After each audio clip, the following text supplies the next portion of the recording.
ਸੰਗਤ ਨੂੰ ਵਾਹਿਗੁਰੂ ਜੀ ਕਾ ਖਾਲਸਾ ਵਾਹਿਗੁਰੂ ਜੀ ਕੀ ਫਤਿਹ। ਸ਼੍ਰੀ ਗੁਰੂ ਗ੍ਰੰਥ ਸਾਹਿਬ ਦੇ ਅੰਗ ਨੰਬਰ 209 ਤੇ ਹੇਠਲਾ ਪੈਰਾ ਹੇਠੋਂ 2 4 6 7ਵੀਂ ਪੰਕਤੀ ਹੇਠੋਂ ਗੌੜੀ ਘਰ 6ਵਾਂ ਮਹੱਲਾ 5ਵਾਂ। ਇਹ ਜਿਹੜਾ ਗੌੜੀ ਦੇ ਹੇਠਾਂ 6 ਲਿਖਿਆ ਹੋਇਆ ਹੈ ਇਹ ਘਰ ਹੋਇਆ ਕਰਦਾ ਹੈ।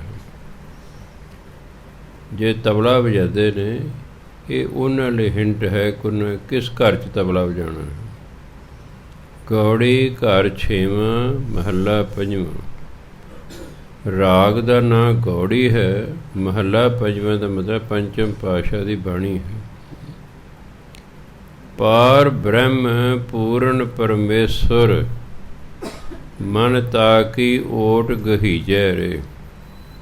ਪਾਰ ਬ੍ਰਹਮ ਬੇਅੰਤ ਪੂਰਨ ਜੋ ਸਭ ਥਾਂ 'ਤੇ ਵਸਦਾ ਹੈ, ਪਰਮੇਸ਼ਵਰ ਜੋ ਸਭ ਤੋਂ ਵੱਡਾ ਮਾਲਕ ਹੈ।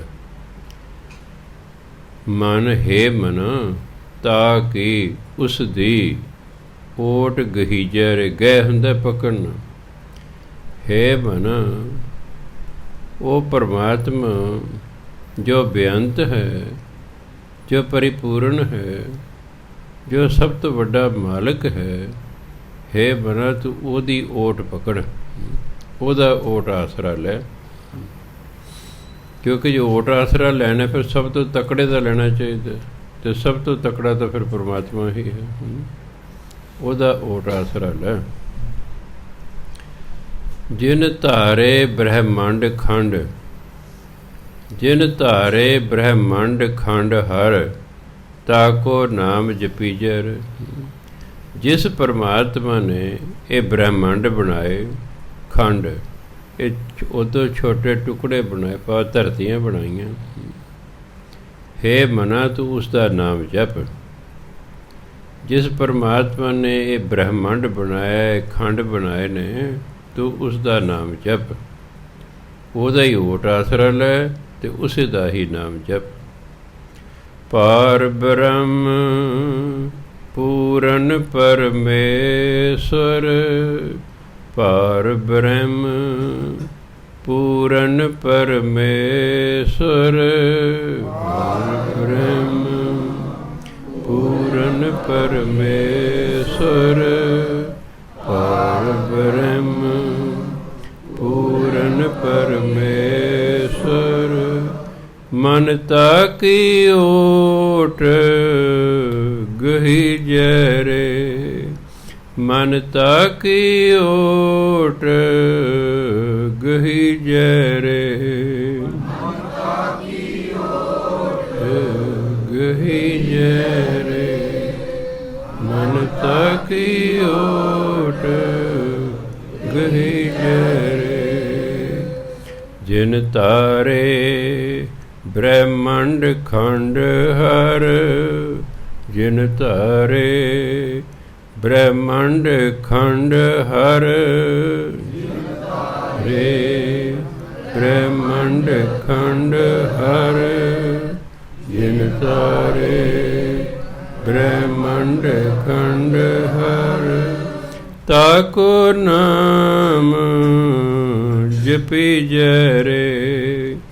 ਤਾਕੋ ਨਾਮ ਜਪੀਜੈ ਰੇ। ਨਾਮ ਜਪੀਜੈ ਰੇ। ਤਾਕੋ ਨਾਮ ਜਪੀਜੈ ਰੇ। ਬਾਣੀ ਨੂੰ ਜੇ ਅਸੀਂ ਧਿਆਨ ਨਾਲ ਪੜ੍ਹੀਏ, ਹਰ 2-3 ਪੰਕਤੀਆਂ ਬਾਅਦ ਇਹੀ ਹੁੰਦਾ, ਭਾਈ ਨਾਮ ਜਪੋ, ਨਾਮ ਜਪੋ। ਇਹ ਤਤਸਾਰ ਹੈ ਕਿ ਅਸੀਂ ਬਾਣੀ ਪੜ੍ਹ ਰਹੇ ਹਾਂ। ਫਿਰ ਬਾਣੀ ਜਦੋਂ ਅਸੀਂ ਸਮਝਾਂਗੇ ਤਾਂ ਫਿਰ ਪਤਾ ਲੱਗੇਗਾ ਕਿ ਭਾਈ ਜ਼ਿੰਦਗੀ ਜਿਹੜੀ ਹੈ ਇਹ ਤਾਂ ਪਰਮਾਤਮਾ ਦਾ ਨਾਮ ਜਪਣ ਲਈ ਮਿਲੀ ਹੈ।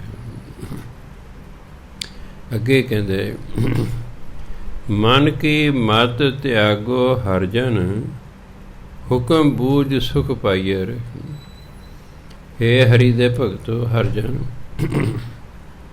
ਮਨ ਦੀ ਮਤ ਛੱਡੋ, ਮਨ ਮਤ ਛੱਡੋ। ਹੁਣ ਮਨ ਮਤ ਛੱਡਣ ਨੂੰ ਕਿਉਂ ਕਿਹਾ? ਧਰਮ ਕਹਿੰਦਾ ਜਿਹੜਾ ਮਨ ਹੈ, ਜਨਮ ਜਨਮ ਕੀ ਇਸ ਮਨ ਕੋ ਮਲ ਲਾਗੀ ਕਾਲਾ ਹੋਆ ਸਿਆ। ਇਹ ਜਨਮਾਂ ਜਨਮਾਂਤਰਾਂ ਦੇ ਮਾੜੇ ਕਰਮਾਂ ਦੀ ਮੈਲ ਇਹਨੂੰ ਲੱਗੀ ਹੋਈ ਹੈ, ਇਸ ਲਈ ਹੋ ਗਿਆ ਮਾੜਾ। ਜਿਵੇਂ ਮਾੜਾ ਬੰਦਾ ਕਦੇ ਸਾਨੂੰ ਚੰਗੀ ਸਲਾਹ ਨਹੀਂ ਦੇਵੇਗਾ, ਭੈੜਾ ਬੰਦਾ ਕਦੇ ਵੀ ਤੁਹਾਨੂੰ ਚੰਗੀ ਸਲਾਹ ਨਹੀਂ ਦੇਵੇਗਾ। ਅਤੇ ਮਨ ਹੈਗਾ ਭੈੜਾ, ਇਹਨੇ ਸਾਨੂੰ ਕਦੇ ਚੰਗੀ ਸਲਾਹ ਦੇਣੀ ਹੀ ਨਹੀਂ ਹੈ। ਇਸ ਲਈ ਕਦੇ ਮਨ ਦੀ ਮਤ ਛੱਡੋ। ਮਨ ਕੀ ਮਤ ਤਿਆਗੋ ਹਰ ਜਨ, ਹੇ ਹਰੀ ਦੇ ਭਗਤੋ ਮਨ ਦੀ ਮਤ ਤਿਆਗ ਦਿਓ, ਛੱਡ ਦਿਓ। ਅਤੇ ਫਿਰ ਕਰੋ ਕੀ? ਹੁਕਮ ਬੂਝ ਸੁਖ ਪਾਈਐ ਰੇ। ਪਰਮਾਤਮਾ ਦੇ ਹੁਕਮ ਨੂੰ ਮੰਨੋ ਅਤੇ ਫਿਰ ਤੁਹਾਨੂੰ ਸੁੱਖ ਮਿਲੇਗਾ। ਤੁਸੀਂ ਕਹੋਗੇ ਜੀ ਅਸੀਂ ਤਾਂ ਕਦੇ ਪਰਮਾਤਮਾ ਦੇਖਿਆ ਨਹੀਂ, ਪਰਮਾਤਮਾ ਸਾਡੇ ਨਾਲ ਬੋਲਦਾ ਨਹੀਂ, ਸਾਨੂੰ ਕੀ ਪਤਾ ਪਰਮਾਤਮਾ ਦਾ ਕੀ ਹੁਕਮ ਹੈ?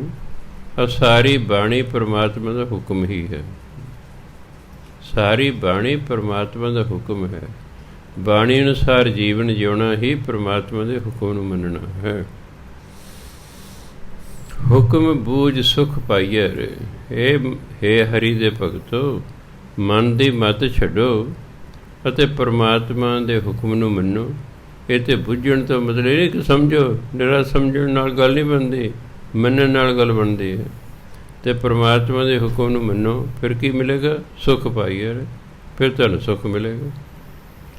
ਜੇ ਮਨ ਦੀ ਗੱਲ ਮੰਨਾਂਗੇ, ਉਹਨੇ ਸਾਡੇ 'ਤੇ ਪੁੱਠੇ ਕੰਮ ਕਰਾਉਣੇ ਨੇ, ਫਿਰ ਅਸੀਂ ਦੁਖੀ ਹੋਣਾ ਹੈ। ਅਤੇ ਜੇ ਅਸੀਂ ਗੁਰੂ ਦੀ ਅਤੇ ਪਰਮਾਤਮਾ ਦੀ ਗੱਲ ਮੰਨਾਂਗੇ, ਫਿਰ ਅਸੀਂ ਸੁਖੀ ਹੋ ਜਾਵਾਂਗੇ। ਤਾਂ ਕਹਿੰਦੇ ਜੋ ਪ੍ਰਭ ਕਰੈ ਸੋਈ ਭਲ ਮਾਨੋ, ਸੁੱਖ ਦੁੱਖ ਉਹੀ ਧਿਆਈਐ ਰੇ। ਜੋ ਪਰਮਾਤਮਾ ਕਰਦਾ ਉਹਨੂੰ ਠੀਕ ਸਮਝੋ ਵੀ ਜੋ ਪਰਮਾਤਮਾ ਨੇ ਕੀਤਾ ਇਸ ਮੇਰਾ ਭਲਾ, ਜੋ ਪਰਮਾਤਮਾ ਨੇ ਕੀਤਾ ਇਸ ਵਿੱਚ ਮੇਰਾ ਭਲਾ। ਕਿ ਪਰਮਾਤਮਾ ਕਿਸੇ ਨਾਲ ਬੇਇਨਸਾਫੀ ਨਹੀਂ ਕਰਦਾ। ਸੰਸਾਰ ਦੇ ਲੋਕ ਇੱਕ ਦੂਜੇ ਨੂੰ ਬੇਇਨਸਾਫੀਆਂ ਕਰ ਸਕਦੇ ਹਨ, ਪਰਮਾਤਮਾ ਕਿਸੇ ਨਾਲ ਬੇਇਨਸਾਫੀ ਨਹੀਂ ਕਰਦਾ। ਇਸ ਲਈ ਜੋ ਕਰਦਾ ਉਹ ਇਨਸਾਫ ਕਰਦਾ ਹੈ। ਕਈ ਵਾਰ ਸਾਨੂੰ ਲੱਗਦਾ ਨਹੀਂ ਗਲਤ ਹੋ ਗਿਆ ਹੈ, ਨਹੀਂ ਉਹ ਸਾਡੇ ਮਗਰਲੇ ਕਰਮਾਂ ਕਾਰਨ ਹੀ ਸਾਨੂੰ ਲੱਗਦਾ। ਸਾਨੂੰ ਸਜ਼ਾ ਮਿਲੀ ਕਿਸੇ ਕਰਮ ਦੀ ਅਤੇ ਅਸੀਂ ਕਹਿੰਦੇ ਬਹੁਤ ਮਾੜਾ ਹੋਇਆ ਜੀ। ਤਾਂ ਕਹਿੰਦੇ ਪਰਮਾਤਮਾ ਦੇ ਹੁਕਮ ਨੂੰ ਭਲਾ ਕਰਕੇ ਮੰਨਣਾ। ਜੋ ਪ੍ਰਭ ਕਰੈ ਸੋਈ ਭਲ ਮਾਨੋ। ਜੋ ਪਰਮਾਤਮਾ ਕਰਦਾ ਉਹਨੂੰ ਭਲਾ ਕਰਕੇ ਸਮਝੋ। ਸੁੱਖ ਦੁੱਖ ਉਹੀ ਧਿਆਈਐ ਰੇ। ਸੁੱਖ ਹੋਵੇ ਦੁੱਖ ਹੋਵੇ, ਖੱਖਰ ਸੈਰੀ ਦਾ ਮਤਲਬ ਸੁੱਖ ਵਿੱਚ ਦੁੱਖ, ਦੁੱਖ ਵਿੱਚ ਉਹੀ ਧਿਆਈਐ। ਚਾਹੇ ਸੁਖੀ ਹੋ ਤੁਸੀਂ, ਚਾਹੇ ਦੁਖੀ ਹੋ, ਕਿਤੇ ਪਰਮਾਤਮਾ ਨਾਮ ਜਪੀ ਜਾਣਾ। ਇਹ ਨਹੀਂ ਕਿ ਉਹਨੇ ਮੈਨੂੰ ਦੁੱਖ ਦਿੱਤਾ ਮੈਂ ਨਹੀਂ ਜਪਦਾ ਉਹਦਾ ਨਾਮ, ਕਿਉਂਕਿ ਉਹਨੇ ਦੁੱਖ ਨਹੀਂ ਦਿੱਤਾ। ਦੁੱਖ ਸਾਡੇ ਆਪਣੇ ਕਰਮਾਂ ਦਾ ਹੈ। ਉਹ ਤਾਂ ਸਿਰਫ ਲਿਖਦਾ ਹੈ, ਉਹ ਸਾਡੇ ਕਰਮਾਂ ਨੂੰ ਸਿਰਫ ਲਿਖਦਾ ਹੈ। ਕਰਮ ਸਾਡੇ ਆਪਣੇ ਹੁੰਦੇ ਨੇ, ਉਹਨੇ ਲਿਖਤਾ ਅਤੇ ਫਿਰ ਅਸੀਂ ਉਹਨੂੰ ਭੋਗਦੇ ਹਾਂ। ਸੋ ਪਰਮਾਤਮਾ ਜੋ ਕਰ ਰਿਹਾ ਕਿ ਉਹਨੂੰ ਭਲਾ ਸਮਝਣਾ ਇੱਕ ਗੱਲ ਹੈ, ਸੁੱਖ ਵਿੱਚ ਵੀ ਅਤੇ ਦੁੱਖ ਵਿੱਚ ਵੀ ਉਹਨੂੰ ਧਿਆਉਂਦੇ ਰਹਿਣਾ, ਉਹਦਾ ਨਾਮ ਜਪਦੇ ਰਹਿਣਾ ਹੈ। ਮਨ ਕੀ ਮਤ ਤਿਆਗੋ ਹਰ ਜਨ, ਮਨ ਕੀ ਮਤ ਤਿਆਗੋ ਹਰ ਜਨ, ਮਨ ਕੀ ਮਤ ਤਿਆਗੋ ਹਰ ਜਨ, ਮਨ ਕੀ ਮਤ ਤਿਆਗੋ ਹਰ ਜਨ। ਹੁਕਮ ਬੂਝ ਸੁਖ ਪਾਈਐ ਰੇ। ਹੁਕਮ ਬੂਝ ਸੁਖ ਪਾਈਐ ਰੇ। ਬੂਝ ਸੁਖ ਪਾਈਐ ਰੇ। ਹੁਕਮ ਬੂਝ ਸੁਖ ਪਾਈਐ ਰੇ। ਜੋ ਪ੍ਰਭ ਕਰੈ ਸੋਈ ਭਲ ਮਾਨੋ। ਜੋ ਪ੍ਰਭ ਕਰੈ ਸੋਈ ਭਲ ਮਾਨੋ।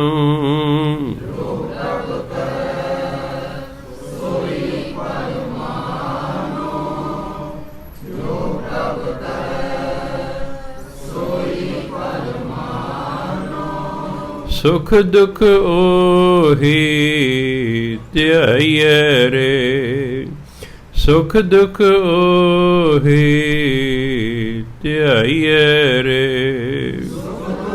ਓਹੀ ਧਿਆਈਐ ਰੇ, ਸੁਖ ਦੁਖ ਓਹੀ ਧਿਆਈਐ ਰੇ। ਭਾਵ ਨਾਮ ਜਪੀ ਜਾਣਾ। ਕੋਈ ਪਰਮਾਤਮਾ ਦੇ ਗਿਲਾ ਨਹੀਂ ਕਰਨਾ ਕਿ ਮੈਂ ਤਾਂ ਜੀ ਪਾਠ ਕਰਦਾ ਸੀ, ਮੈਂ ਤਾਂ ਜੀ ਸਿਮਰਨ ਕਰਦਾ ਸੀ, ਮੈਂ ਤਾਂ ਸੇਵਾ ਕਰਦਾ ਸੀ, ਇਹ ਦੁੱਖ ਕਿਉਂ ਆਇਆ? ਦੁੱਖ ਤਾਂ ਤੁਹਾਡੇ ਪਿਛਲੇ ਕਰਮਾਂ ਦਾ ਹੈ। ਹੁਣ ਤਾਂ ਕਈ ਵਾਰੀ ਕਰਮ ਠੀਕ ਚੱਲ ਰਹੇ ਹੁੰਦੇ ਨੇ, ਪਰ ਦੁੱਖ ਫਿਰ ਵੀ ਆ ਜਾਂਦਾ ਹੈ। ਮਗਰਲੇ ਕਰਮ ਤਾਂ ਖੜ੍ਹੇ ਨੇ ਨਾ। ਮੰਨ ਲਓ ਸਾਨੂੰ ਸੋਝੀ ਆ ਗਈ ਹੈ, ਅਸੀਂ ਇਸ ਜਨਮ ਵਿੱਚ ਠੀਕ ਕਰਮ ਕਰਦੇ, ਕੋਈ ਗਲਤ ਕੰਮ ਨਹੀਂ ਕਰਦੇ, ਦੁੱਖ ਫੇਰ ਵੀ ਆਉਣਗੇ। ਵੀ ਹੁਣ ਕਿਉਂ ਆ ਗਏ ਦੁੱਖ ਜੀ? ਪਿਛਲੇ ਕਰਮਾਂ ਕਾਰਨ, ਪਿਛਲੇ ਕਰਮਾਂ ਕਾਰਨ ਫਿਰ ਵੀ ਦੁੱਖ ਆਉਂਦੇ ਰਹਿੰਦੇ ਹਨ। ਇਸ ਲਈ ਦੁੱਖ ਆਓ ਸੁੱਖ ਆਓ, ਜਿੱਥੋਂ ਤੱਕ ਹੋ ਸਕੇ ਉਹਦਾ ਨਾਮ ਜਪਦੇ ਰਹੋ। ਠੀਕ ਹੈ, ਦੁੱਖ 'ਚ ਜਪਣਾ ਔਖਾ ਲੱਗਦਾ, ਬੰਦਾ ਹਾਏ ਹਾਏ ਕਰੇ, ਸੀ ਕਰੇ ਕਿ ਵਾਹਿਗੁਰੂ ਵਾਹਿਗੁਰੂ ਕਰੇ, ਹੈ ਤੇ ਔਖਾ, ਪਰ ਚਲੋ ਜਿੰਨਾ ਵੀ ਹੋ ਸਕੇ ਉਹਦਾ ਨਾਮ ਜਪਣਾ ਹੈ। ਕੋਟ ਪਤਿਤ ਉਧਾਰੇ ਖਿਨਵੇਂ, ਕਰਤੇ ਬਾਰ ਨ ਲਾਗੈ ਰੇ। ਕੋਟ ਮੈਨੇ ਕਰੋੜਾਂ, ਪਤਿਤ ਮੈਨੇ ਪਾਪੀ, ਉਧਾਰੇ ਹੁੰਦਾ ਭਲਾ ਕਰ ਦੇਣਾ, ਖਿਨਵੇਂ ਇੱਕ ਸੈਕਿੰਡ ਵਿੱਚ।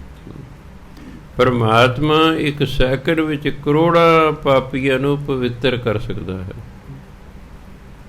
ਕੋਈ ਦੇਰ ਨਹੀਂ ਲੱਗਦੀ। ਗੁਰੂ ਨਾਨਕ ਦੇਵ ਜੀ ਨੇ ਇੱਕੋ ਸ਼ਬਦ ਹੀ ਸੱਜਣ ਠੱਗ ਨੂੰ ਸੁਣਾਇਆ ਸੀ, ਇੱਕੋ, ਬਸ ਸਾਰੀ ਜ਼ਿੰਦਗੀ ਹੀ ਬਦਲ ਕੇ ਰੱਖਤੀ, ਕਿਉਂਕਿ ਉਸੇ ਵੇਲੇ ਦੀ ਬਾਣੀ ਸੀ ਅਤੇ ਉਸੇ ਵੇਲੇ ਦਾ ਸੱਜਣ ਸੀ ਅਤੇ ਗੱਲ ਸਾਰੀ ਸਮਝ ਆ ਰਹੀ ਸੀ। ਹੁਣ ਤਾਂ ਬਾਣੀ 500 ਸਾਲ ਪੁਰਾਣੀ ਹੋਵੇ, ਸਾਨੂੰ ਤਾਂ ਕਥਾ ਕਰਨੀ ਪੈਂਦੀ। ਜੇ ਆਪਾਂ ਗੁਰੂਆਂ ਦੇ ਵੇਲੇ ਹੁੰਦੇ, ਸਾਨੂੰ ਉਸੇ ਵੇਲੇ ਸਮਝ ਆ ਰਹੀ ਹੋਣੀ ਸੀ ਕਿ ਉਸ ਵੇਲੇ ਦੀ ਪੰਜਾਬੀ ਇਹੋ ਜਿਹੀ ਸੀ। ਉਸ ਵੇਲੇ ਦੀ ਪੰਜਾਬੀ ਅਤੇ ਅੱਜ ਦੀ ਪੰਜਾਬੀ ਜ਼ਮੀਨ ਅਸਮਾਨ ਦਾ ਫਰਕ ਪੈ ਗਿਆ।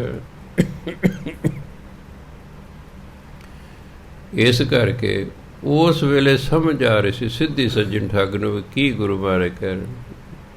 ਉਹ ਸਿੱਧੀ ਉਹਦੇ ਮਨ 'ਤੇ ਸੱਟ ਵੱਜੀ ਅਤੇ ਉਹ ਬਦਲ ਗਿਆ। ਸੋ ਪਰਮਾਤਮਾ ਕਰੋੜਾਂ ਪਾਪੀਆਂ ਨੂੰ ਇੱਕ ਸੈਕਿੰਡ ਦੇ ਵਿੱਚ ਪਵਿੱਤਰ ਕਰ ਸਕਦਾ ਹੈ। ਬੰਦ ਕਰੋ ਜੀ।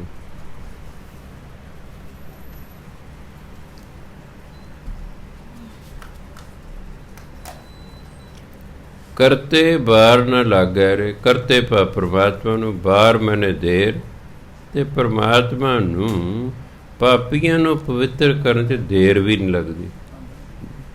ਹੁਣ ਕੋਈ ਦੇਰ ਨਹੀਂ ਲੱਗਦੀ ਹੈਗੀ ਵੀ ਜੇ 2 ਦਿਨ 4 ਦਿਨ 6 ਦਿਨ ਲੱਗਣਗੇ, ਨਹੀਂ ਤਾਂ ਖਿੰਨ 'ਚ ਸੈਕਿੰਡ ਦੇ ਵਿੱਚ ਸਭ ਕੁਛ ਕਰ ਸਕਦਾ। ਗੁਰੂ ਨਾਨਕ ਦੇਵ ਜੀ ਕੋਡੇ ਰਖਸ਼ਿਸ਼ ਕੋਲੇ ਗਏ ਨੇ, ਕੁਛ ਵੀ ਨਹੀਂ ਕਿਹਾ।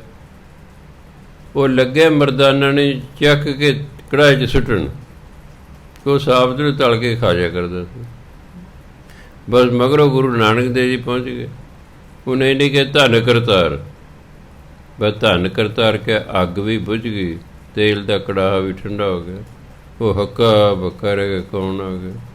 ਅਤੇ ਗੁਰੂ ਮਹਾਰਾਜ ਨੂੰ ਸਮਝਾਇਆ, ਭਾਈ ਇਹ ਮਨੁੱਖਾ ਜੀਵਨ, ਇਹ ਬੰਦੇ ਮਾਰ ਮਾਰ ਕੇ ਖਾਣ ਲਈ ਥੋੜ੍ਹੇ ਮਿਲਿਆ, ਇਹ ਤਾਂ ਭਜਨ ਬੰਦਗੀ ਲਈ ਮਿਲਿਆ ਹੋਇਆ।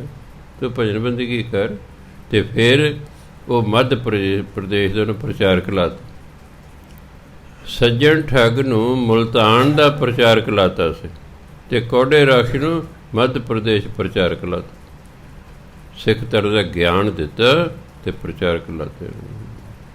ਸੋ ਫਿਰ ਦੇਰ ਨਹੀਂ ਕਰਾ ਜਦੋਂ ਪਰਮਾਤਮਾ ਚਾਹੇ।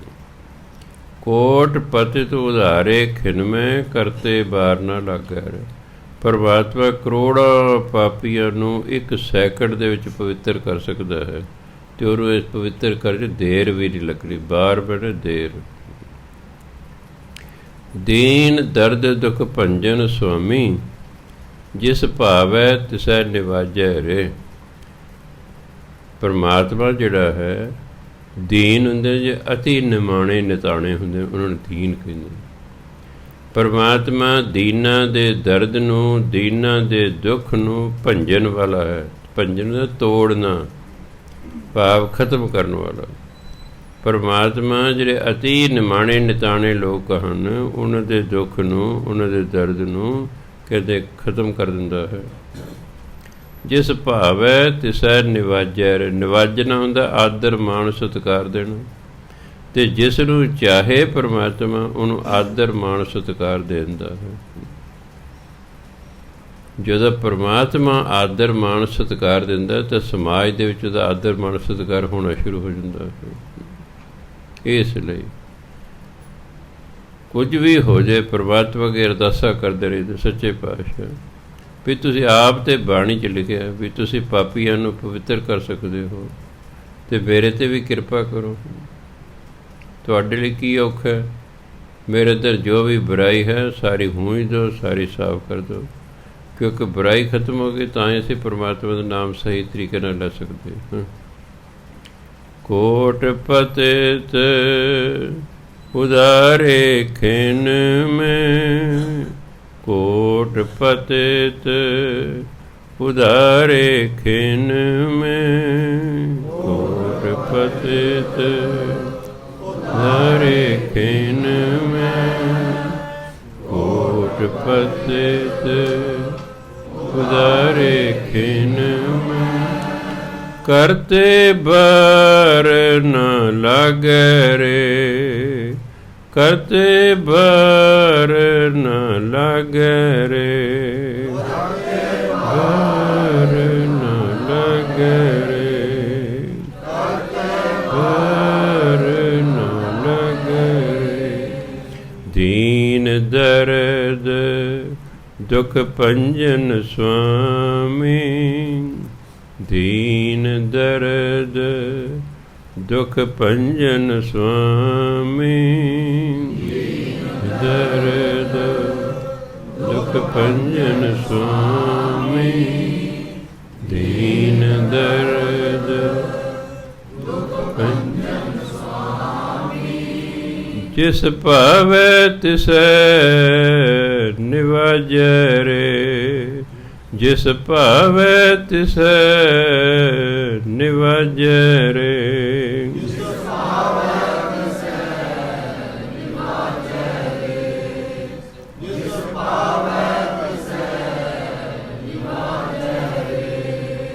ਸਭ ਕੋ ਮਾਤ ਪਿਤਾ ਪ੍ਰਤਿਪਾਲਕ, ਜੀ ਪ੍ਰਾਣ ਸੁਖ ਸਾਗਰ। ਉਹ ਸਾਰਿਆਂ ਦਾ ਮਾਤਾ ਹੈ, ਉਹ ਸਾਰਿਆਂ ਦਾ ਪਿਤਾ ਹੈ। ਪ੍ਰਤਿਪਾਲਕ ਉਹਦਾ ਪਾਲਣਾ ਪੋਸ਼ਣਾ ਕਰਨ ਵਾਲਾ, ਉਹ ਸਭ ਦੀ ਪਾਲਣਾ ਪੋਸ਼ਣਾ ਕਰਦਾ ਹੈ। ਜੀ ਪ੍ਰਾਣ ਸੁਖ ਸਾਗਰ, ਉਹ ਸਾਡੀ ਜਿੰਦ ਦਾ, ਸਾਡੇ ਪ੍ਰਾਣਾਂ ਦਾ ਮਾਲਕ ਹੈ। ਉਹ ਸੁੱਖਾਂ ਦਾ ਸਾਗਰ ਹੈ। ਉਹਦੇ ਕੋਲ ਇੱਕ ਅੱਧਾ ਸੁੱਖ ਨਹੀਂ, ਉਹਦੇ ਕੋਲ ਬੇਅੰਤ ਸੁੱਖ ਹਨ। ਉਹ ਸਭ ਦਾ ਮਾਤਾ ਹੈ, ਸਭ ਦਾ ਪਿਤਾ ਹੈ, ਸਭ ਨੂੰ ਪਾਲਣ ਪੋਸ਼ਣ ਵਾਲਾ ਹੈ ਅਤੇ ਸੁੱਖਾਂ ਦਾ ਸਮੁੰਦਰ ਹੈ। ਦਿਨ ਦੇ ਤੋੜ ਨਾਹੀਂ ਤਿਸ ਕਰਤੇ, ਪੂਰ ਰਹਿਓ ਰਤਨਾਗਰ ਰੇ। ਰਤਨਾਗਰ, ਰਤਨ ਆਗਰ, ਆਗਰ ਖਾਣ ਨੂੰ ਕਹਿੰਦੇ ਨੇ। ਜਿੱਥੋਂ ਕੋਈ ਚੀਜ਼ ਨਿਕਲਦੀ, ਜਿਵੇਂ ਕੋਲੇ ਦੀ ਖਾਣ, ਲੋਹੇ ਦੀ ਖਾਣ, ਸੋਨੇ ਦੀ ਖਾਣ, ਉਹਨੂੰ ਕਹੇ ਰਤਨਾਗਰ, ਰਤਨਾਂ ਦੀ ਖਾਣ। ਦਿਨ ਦੇ ਤੋੜ ਨਹੀਂ ਤਿਸ ਕਰਤੇ, ਉਸ ਪਰਮਾਤਮਾ ਨੂੰ ਦਾਤਾਂ ਦਿੰਦਿਆਂ ਕੋਈ ਕਮੀ ਨਹੀਂ ਆਉਂਦੀ ਹੈ। ਪੂਰ ਰਹਿਓ ਰਤਨਾਗਰ, ਉਹ ਤੇ ਸਾਰੇ ਥਾਵਾਂ 'ਤੇ ਵਸਦਾ ਹੈ। ਉਹ ਤੇ ਰਤਨਾਂ ਦੀ ਖਾਣ ਹੈ, ਉਹ ਤੇ ਰਤਨਾਂ ਦੀ ਖਾਣ ਹੈ। ਉਹ ਸਭ ਥਾਂ 'ਤੇ ਵਸਦਾ ਹੈ। ਉਹਨੂੰ ਦਾਤਾ ਦਿੱਤਿਆਂ ਕੋਈ ਤੋਟ, ਕੋਈ ਕਮੀ ਨਹੀਂ ਆਉਂਦੀ ਹੈ। ਜਾਚਕ ਜਾਚੈ ਨਾਮ ਤੇਰਾ ਸੁਆਮੀ, ਘਟ ਘਟ ਅੰਤਰ ਸੋਈ ਰੇ। ਜਾਚਕ ਹੁੰਦਾ ਮੰਗਤਾ, ਮੰਗਣ ਵਾਲਾ, ਯਾਚਨਾ ਕਰਨ ਵਾਲਾ, ਬੇਨਤੀ ਕਰਨ ਵਾਲਾ। ਜਾਚਕ ਜਾਚੈ ਨਾਮ ਤੇਰਾ ਸੁਆਮੀ, ਘਟ ਘਟ ਅੰਤਰ ਸੋਈ ਰੇ। ਹਰ ਸਰੀਰ ਦੇ ਵਿੱਚ ਵਸਣ ਵਾਲੇ ਪਰਮਾਤਮਾ ਦੇ ਅੱਗੇ ਕਹਿੰਦੇ ਮੈਂ ਹੈਗਾ ਜਾਚਕ, ਮੈਂ ਮੰਗਤਾ, ਮੈਂ ਤੇਰੇ ਤੋਂ ਨਾਮ ਦੀ ਦਾਤ ਮੰਗਦਾ। ਜਾਚਕ ਜਾਚੈ ਨਾਮ ਤੇਰਾ ਸੁਆਮੀ, ਹੇ ਸੁਆਮੀ ਤੇਰਾ ਜਾਚਕ, ਤੇਰਾ ਮੰਗਤਾ, ਤੇਰੇ ਤੋਂ ਨਾਮ ਦੀ ਦਾਤ ਮੰਗਦਾ ਹੈ। ਤੂੰ ਹਰ ਇੱਕ ਦੇ ਵਿੱਚ ਵਸਦਾ ਹੈ, ਘਟ ਘਟ ਅੰਤਰ, ਤੂੰ ਹਰ ਇੱਕ ਦੇ ਵਿੱਚ ਵਸਦਾ ਹੈ।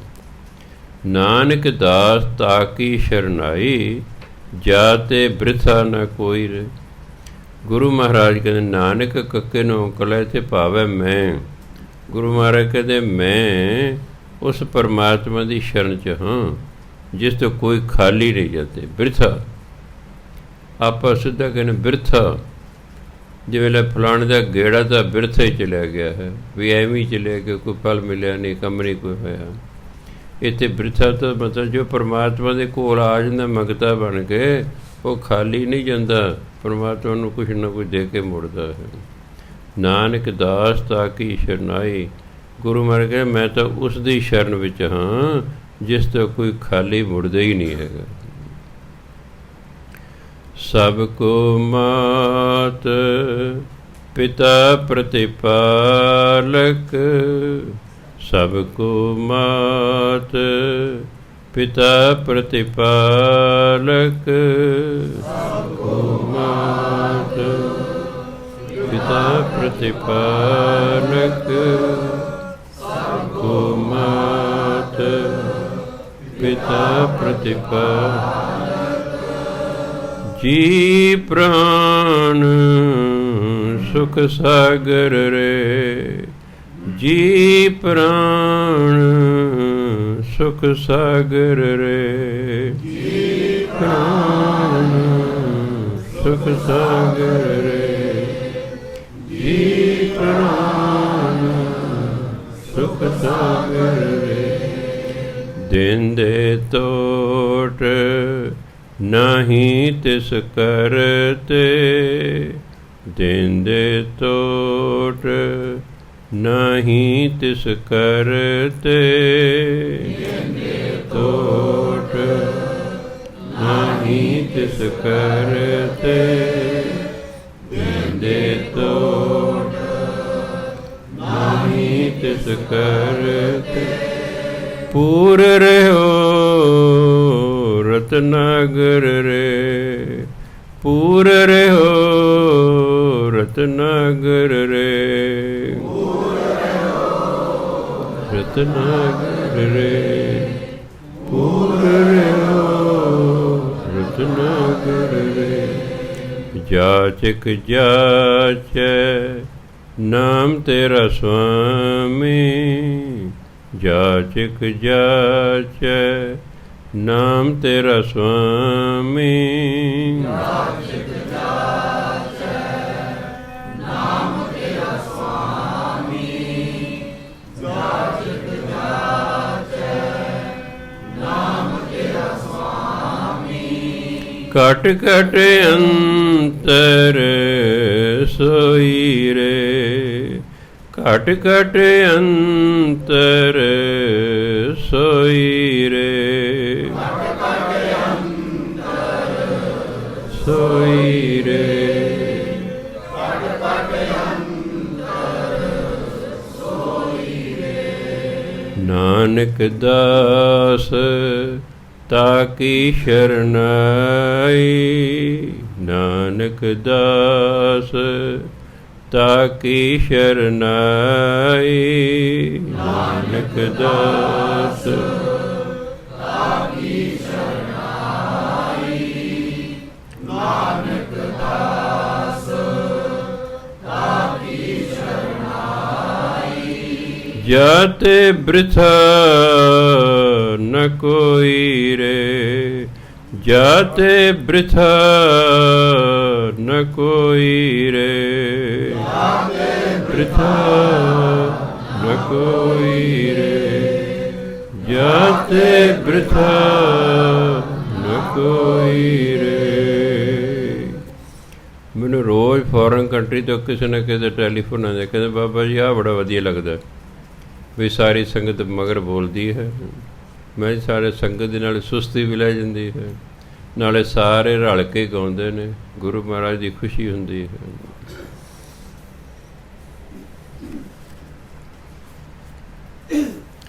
ਰਾਗ ਗੌੜੀ ਅਸਲ ਜਿਹੜਾ ਹੈ ਏਕਾ, ਇਹ ਪੂਰਬੀ ਦੇ ਹੇਠਾਂ ਚਾਹੀਦਾ ਹੈ। ਰਾਗ ਗੌੜੀ ਪੂਰਬੀ, ਘਰ ਪਹਿਲਾ ਮਹੱਲਾ ਪੰਜਵਾਂ। ਰਾਗ ਦਾ ਨਾਂ ਗੌੜੀ ਪੂਰਬੀ, ਘਰ ਪਹਿਲਾ ਮਹੱਲਾ ਪੰਜਵਾਂ। ਪੰਚਮ ਪਾਤਸ਼ਾਹ ਦੀ ਬਾਣੀ ਹੈ। ਇੱਕ ਓੰਕਾਰ ਸਤਿਗੁਰ ਪ੍ਰਸਾਦ। ਇੱਕ ਓੰਕਾਰ ਪਾ ਪਰਮਾਤਮਾ, ਸਤਿਗੁਰ ਪ੍ਰਸਾਦ ਦਾ ਮਤਲਬ ਗੁਰੂ ਦੀ ਕਿਰਪਾ ਨਾਲ ਮਿਲਦਾ ਹੈ। ਪਰਮਾਤਮਾ ਗੁਰੂ ਦੀ ਕਿਰਪਾ ਨਾਲ ਮਿਲਦਾ ਹੈ। ਹਰ ਹਰ ਕਬੂ ਨ ਮਨੋ ਵਿਸਾਰੇ, ਈਹਾਂ ਊਹਾਂ ਸਰਬ ਸੁਖ ਦਾਤਾ, ਸਗਲ ਘਟਾਂ ਪ੍ਰਤਿਪਾਰੇ। ਹਰ ਹਰ ਕਬੂ ਨ ਮਨੋ ਵਿਸਾਰੇ, ਪਰਮਾਤਮਾ ਨੂੰ ਕਦੇ ਵੀ ਮਨ 'ਚੋਂ ਵਿਸਾਰਨਾ ਨਹੀਂ ਚਾਹੀਦਾ, ਉਹਨੂੰ ਹਮੇਸ਼ਾ ਯਾਦ ਰੱਖਣਾ ਚਾਹੀਦਾ, ਕਦੇ ਵੀ ਨਹੀਂ ਵਿਸਾਰਨਾ ਚਾਹੀਦਾ। ਕਹਿੰਦੇ ਈਹਾਂ ਊਹਾਂ ਸਰਬ ਸੁਖ ਦਾਤਾ, ਈਹਾਂ ਭਾਵ ਲੋਕ, ਊਹਾਂ ਭਾਵ ਪਰਲੋਕ। ਸਰਬ ਸੁਖ ਦਾਤਾ, ਸਾਰੇ ਸੁੱਖਾਂ ਦਾ ਦਾਤਾ ਹੈ ਪਰਮਾਤਮਾ। ਲੋਕ ਪਰਲੋਕ ਵਿੱਚ ਸਾਰੇ ਸੁੱਖਾਂ ਦਾ ਦਾਤਾ ਹੈ। ਸਗਲ ਘਟਾਂ ਪ੍ਰਤਿਪਾਰੇ, ਅਤੇ ਸਾਰੇ ਸਰੀਰਾਂ ਨੂੰ ਪਾਲਦਾ ਪੋਸ਼ਦਾ ਹੈ। ਘਟ ਘੜੇ ਨੂੰ ਵੀ ਕਹਿੰਦੇ ਨੇ, ਘਟ ਸਰੀਰ ਨੂੰ ਵੀ ਕਹਿੰਦੇ। ਪਰਮਾਤਮਾ ਸਾਰੇ ਸਰੀਰਾਂ ਦੀ ਪਾਲਣਾ ਪੋਸ਼ਣਾ ਕਰਦਾ ਹੈ। ਉਹ ਸਾਰੇ ਸੁੱਖਾਂ ਦਾ ਦਾਤਾ ਹੈ। ਉਹ ਲੋਕ ਪਰਲੋਕ ਸਾਡੀ ਸਹਾਇਤਾ ਕਰਦਾ ਹੈ। ਇਸ ਲਈ ਕਦੇ ਵੀ ਪਰਮਾਤਮਾ ਨੂੰ ਮਨ ਤੋਂ ਨਹੀਂ ਵਿਸਾਰਨਾ ਚਾਹੀਦਾ। ਮਹਾ ਕਸ਼ਟ ਕਾਟੈ ਖਿਨ ਭੀਤਰ, ਰਸਨਾ ਨਾਮ ਚਿਤਾਰੇ। ਜਿਹੜਾ ਰਸਨਾ ਦੇ ਨਾਲ ਨਾਮ ਯਾਦ ਕਰਦਾ ਨਾ, ਨਾਮ ਜਪਦਾ, ਰਸਨਾ ਨਾਮ ਚਿਤਾਰੇ। ਜਿਹੜਾ ਰਸਨਾ ਦੇ ਨਾਲ ਨਾਮ ਜਪਦਾ ਹੈ, ਮਹਾ ਕਸ਼ਟ, ਵੱਡੇ ਵੱਡੇ ਕਸ਼ਟ, ਕਾਟੈ ਖਿਨ ਭੀਤਰ, ਪਰਮਾਤਮਾ ਇੱਕ ਸੈਕਿੰਡ 'ਚ ਉਹਦੇ ਕਸ਼ਟ ਖਤਮ ਕਰ ਦਿੰਦਾ ਹੈ। ਅਸੀਂ ਤਾਂ ਬਸ ਰਸਨਾ ਦੇ ਨਾਲ ਵਾਹਿਗੁਰੂ ਵਾਹਿਗੁਰੂ ਵਾਹਿਗੁਰੂ ਵਾਹਿਗੁਰੂ ਕਰੀ ਜਾਂਦੇ, ਅਤੇ ਜੇ ਕੋਈ ਆ ਵੀ ਜਾਏਗਾ ਕਸ਼ਟ, ਅਤੇ ਪਰਮਾਤਮਾ ਉਸ ਨੂੰ ਦੂਰ ਕਰ ਦਿੰਦਾ। ਸ਼ਰਤ ਇਹ ਹੈ ਕਿ ਅਸੀਂ ਸਹੀ ਹੋਈਏ। ਜੇ ਅਸੀਂ ਆਪ ਹੀ ਗਲਤ ਹਾਂ, ਫਿਰ ਉੱਥੇ ਪਰਮਾਤਮਾ ਕਿਆ ਕਰੇਗਾ? ਕਿਉਂਕਿ ਪਰਮਾਤਮਾ ਤਾਂ ਕਹਿੰਦਾ ਭਾਈ ਗਲਤ ਕੰਮ ਹੀ ਨਹੀਂ ਕਰਨਾ। ਕੰਮ ਸਹੀ ਹੋਵੇ, ਪਰ ਕਿਸੇ ਕਾਰਨ ਫਿਰ ਵੀ ਸਾਡੇ 'ਤੇ ਕੋਈ ਮੁਸੀਬਤ ਆ ਜਾਏ, ਫਿਰ ਪਰਮਾਤਮਾ ਕਿਰਪਾ ਕਰਦਾ। ਨਾਮ ਜਪਦੇ ਰਹਿਣਾ ਚਾਹੀਦਾ। ਜਿਹੜਾ ਵੀ ਪਰਮਾਤਮਾ ਦਾ ਨਾਮ ਰਸਨਾ ਜਪਦਾ ਰਹਿੰਦਾ ਹੈ, ਪਰਮਾਤਮਾ ਵੱਡੇ ਵੱਡੇ ਕਸ਼ਟ ਉਹਨੇ ਇੱਕ ਸੈਕਿੰਡ ਖਿਨ ਭੀਤਰ, ਇੱਕ ਸੈਕਿੰਡ ਵਿੱਚ ਕੱਟ ਦਿੰਦਾ ਹੈ। ਸੀਤਲ ਸ਼ਾਂਤ ਸੁਖ ਹਰ ਸ਼ਰਨੀ, ਜਲਤੀ ਅਗਨ ਨਿਵਾਰੇ। ਪਰਮਾਤਮਾ ਕੀ ਕਰਦਾ? ਜਲਤੀ ਅਗਨ ਨਿਵਾਰੇ, ਜਲਦੀ ਹੋਈ ਬਲਦੀ ਹੋਈ ਅੱਗ ਬੁਝਾ ਦਿੰਦਾ ਹੈ। ਇੱਥੇ ਅੱਗ ਕਾਹਦੀ ਹੈ? ਤ੍ਰਿਸ਼ਨਾਵਾਂ ਦੀ। ਤ੍ਰਿਸ਼ਨਾਵਾਂ ਦੀ ਅੱਗ 'ਚ ਬੰਦਾ ਸੜ ਰਿਹਾ ਹੈ, ਪਰਮਾਤਮਾ ਜਿਹੜਾ ਹੈ ਉਸ ਸੜਨ ਨੂੰ ਦੂਰ ਕਰ ਦਿੰਦਾ ਹੈ। ਫਿਰ ਅੰਦਰ ਸੀਤਲਤਾ ਪੈਦਾ ਹੋ ਜਾਂਦੀ ਹੈ, ਸ਼ਾਂਤੀ ਪ੍ਰਾਪਤ ਹੋ ਜਾਂਦੀ ਹੈ, ਸੁੱਖ ਪ੍ਰਾਪਤ ਹੋ ਜਾਂਦਾ ਹੈ। ਕਿਹਦਾ? ਹਰ ਸ਼ਰਨੀ। ਜੋ ਵੀ ਹਰੀ ਦੀ ਸ਼ਰਨ 'ਚ ਆ ਜਾਂਦਾ ਹੈ, ਤ੍ਰਿਸ਼ਨਾਵਾਂ ਦੀ ਅੱਗ ਪਰਮਾਤਮਾ ਉਹਦੀ ਬੁਝਾ ਦਿੰਦਾ ਹੈ, ਅਤੇ ਉਹਦਾ ਮਨ ਸ਼ਾਂਤ ਸੀਤਲ ਅਤੇ ਸੁਖੀ ਹੋ ਜਾਂਦਾ ਹੈ। ਗਰਭ ਕੁੰਡ ਨਰਕ 'ਤੇ ਰੱਖੈ, ਭਵਜਲ ਪਾਰ ਉਤਾਰੇ। ਫਿਰ ਪਰਮਾਤਮਾ ਕੀ ਕਰਦਾ ਹੈ? ਜਿਹੜਾ ਵੀ ਉਹਦਾ ਨਾਮ ਜਪਦਾ, ਗਰਭ ਕੁੰਡ ਜਿਹੜਾ ਮਾਤਾ ਦੇ ਪੇਟ ਨੂੰ ਕਿਹਾ ਗਿਆ ਹੈ, ਉਹਨੂੰ ਨਰਕ ਵੀ ਕਿਹਾ ਗਿਆ ਹੈ। ਮੈਨੂੰ ਕੱਢ ਲੈ ਕੁੰਭੀ ਨਰਕ 'ਚੋਂ, ਮੈਂ ਨਾਮ ਜਪਾਂਗਾ ਤੇਰਾ। ਕਹਿੰਦੇ ਜਦੋਂ ਜੀਵ ਮਾਤਾ ਦੇ ਪੇਟ 'ਚ ਹੁੰਦਾ, ਫਿਰ ਪਰਮਾਤਮਾ ਅਰਦਾਸਾਂ ਕਰਦਾ, ਮੈਨੂੰ ਇਹਦੇ 'ਚੋਂ ਕੱਢ ਲੈ, ਮੈਂ ਤੇਰਾ ਨਾਮ ਜਪੂੰਗਾ। ਅਤੇ ਬਾਹਰ ਆਉਂਦਿਆਂ ਮਾਇਆ ਅਮਰ ਵਰਤਾਇਆ, ਮਾਇਆ ਦਾ ਹੁਕਮ ਚੱਲਦਾ, ਭੁੱਲ ਭੁਲਾ ਜਾਂਦਾ। ਜਿਹੜੇ ਵਾਅਦੇ ਕੀਤੇ, ਕਿਉਂਕਿ ਉਹ ਤਾਂ ਸਾਡੀ ਆਦਤ ਹੈ। ਖਜੂਰ 'ਤੇ ਚੜ੍ਹ ਗਏ, ਉਚਾਈ ਤੋਂ ਹੇਠਾਂ ਦੇ ਕੇ ਡਰ ਗਏ। ਜਿਹੜਾ ਕਦੇ ਕਦੇ ਉਚਾਈ 'ਤੇ ਚੜ੍ਹੇ, ਉਹ ਜੋ ਹੇਠਾਂ ਨੂੰ ਵੇਖਦਾ ਡਰ ਜਾਂਦਾ। ਮੈਂ ਦੂਜੀ ਤੀਜੀ 'ਚ ਪੜ੍ਹਦਾ ਸੀ, ਬਠਿੰਡੇ ਚਲੇ ਗਏ, ਉੱਥੇ ਕਿਲ੍ਹਾ ਬਹੁਤ ਉੱਚਾ 1100 ਫੁੱਟ ਉਹਦੀ ਉਚਾਈ ਹੈ। ਪਿਤਾ ਜੀ ਮੈਨੂੰ ਵਿਖਾਉਣ ਲਈ ਉੱਪਰ ਲੈ ਗਏ। ਜਿਹੜਾ ਕਿਲ੍ਹੇ ਦਾ ਬਨੇਰਾ ਸੀ ਉਹ ਮੇਰੇ ਗਲ ਤੱਕ ਆਵੇ, ਕਹਿੰਦੇ ਨੇ ਗਲ ਤੱਕ। ਜਦੋਂ ਮੈਂ ਹੇਠਾਂ ਨੂੰ ਦੇਖਿਆ ਤਾਂ ਮੈਂ ਤਾਂ ਡਰ ਗਿਆ। ਜਦ ਮੈਨੂੰ ਮੈਂ ਵੀ ਕਿਤੇ ਡਿੱਗ ਨਾ ਪਾਵਾਂ ਹੇਠਾਂ। ਬਾਪੂ ਨੇ ਮੇਰਾ ਚਿਹਰਾ ਵੇਖਿਆ ਵੀ ਉਹ ਤੇ ਰੰਗ ਪੀਲਾ ਹੋ ਗਿਆ, ਮੁੰਡਾ ਡਰ ਗਿਆ। ਉਹ ਕਹਿੰਦਾ ਕਮਲਿਆ ਇੱਥੋਂ ਤੱਕ ਤਾਂ ਤੇਰੇ ਅੱਗੇ ਬਨੇਰਾ, ਤੂੰ ਉੱਡ ਕੇ ਥੋੜ੍ਹਾ ਹੇਠਾਂ ਡਿੱਗ ਪਏਗਾ। ਉਹਨੂੰ ਹੁਣ ਸਮਝਾਇਆ, ਹੌਸਲਾ ਦਿੱਤਾ, ਤਾਂ ਜਾ ਕੇ ਮੈਂ ਜੋ ਹੇਠਾਂ ਨਿਮਾਣ ਵੱਲ ਨੂੰ ਵੇਖਿਆ, ਬੰਦੇ ਕੀੜੀਆਂ ਦੀ ਤਰ੍ਹਾਂ ਤੁਰਦੇ ਮੈਨੂੰ ਖਾਦੇ, ਮੈਂ ਡਰ ਗਿਆ। ਸੋ ਇਸ ਲਈ ਜਦੋਂ ਗਰਭ ਕੁੰਡ 'ਚ ਹੁੰਦਾ, ਨਰਕ 'ਚ ਹੁੰਦਾ, ਉਦੋਂ ਤਾਂ ਬੰਦਾ ਕਹਿੰਦਾ ਹੈ ਸੱਚੇ ਪਾਤਸ਼ਾਹ ਮੈਨੂੰ ਤੋਂ ਕੱਢ ਲੈ, ਮੈਂ ਤੇਰਾ ਨਾਮ ਜਪਾਂਗਾ। ਮੁੜ ਕੇ ਭੁੱਲ ਜਾਂਦਾ ਹੈ।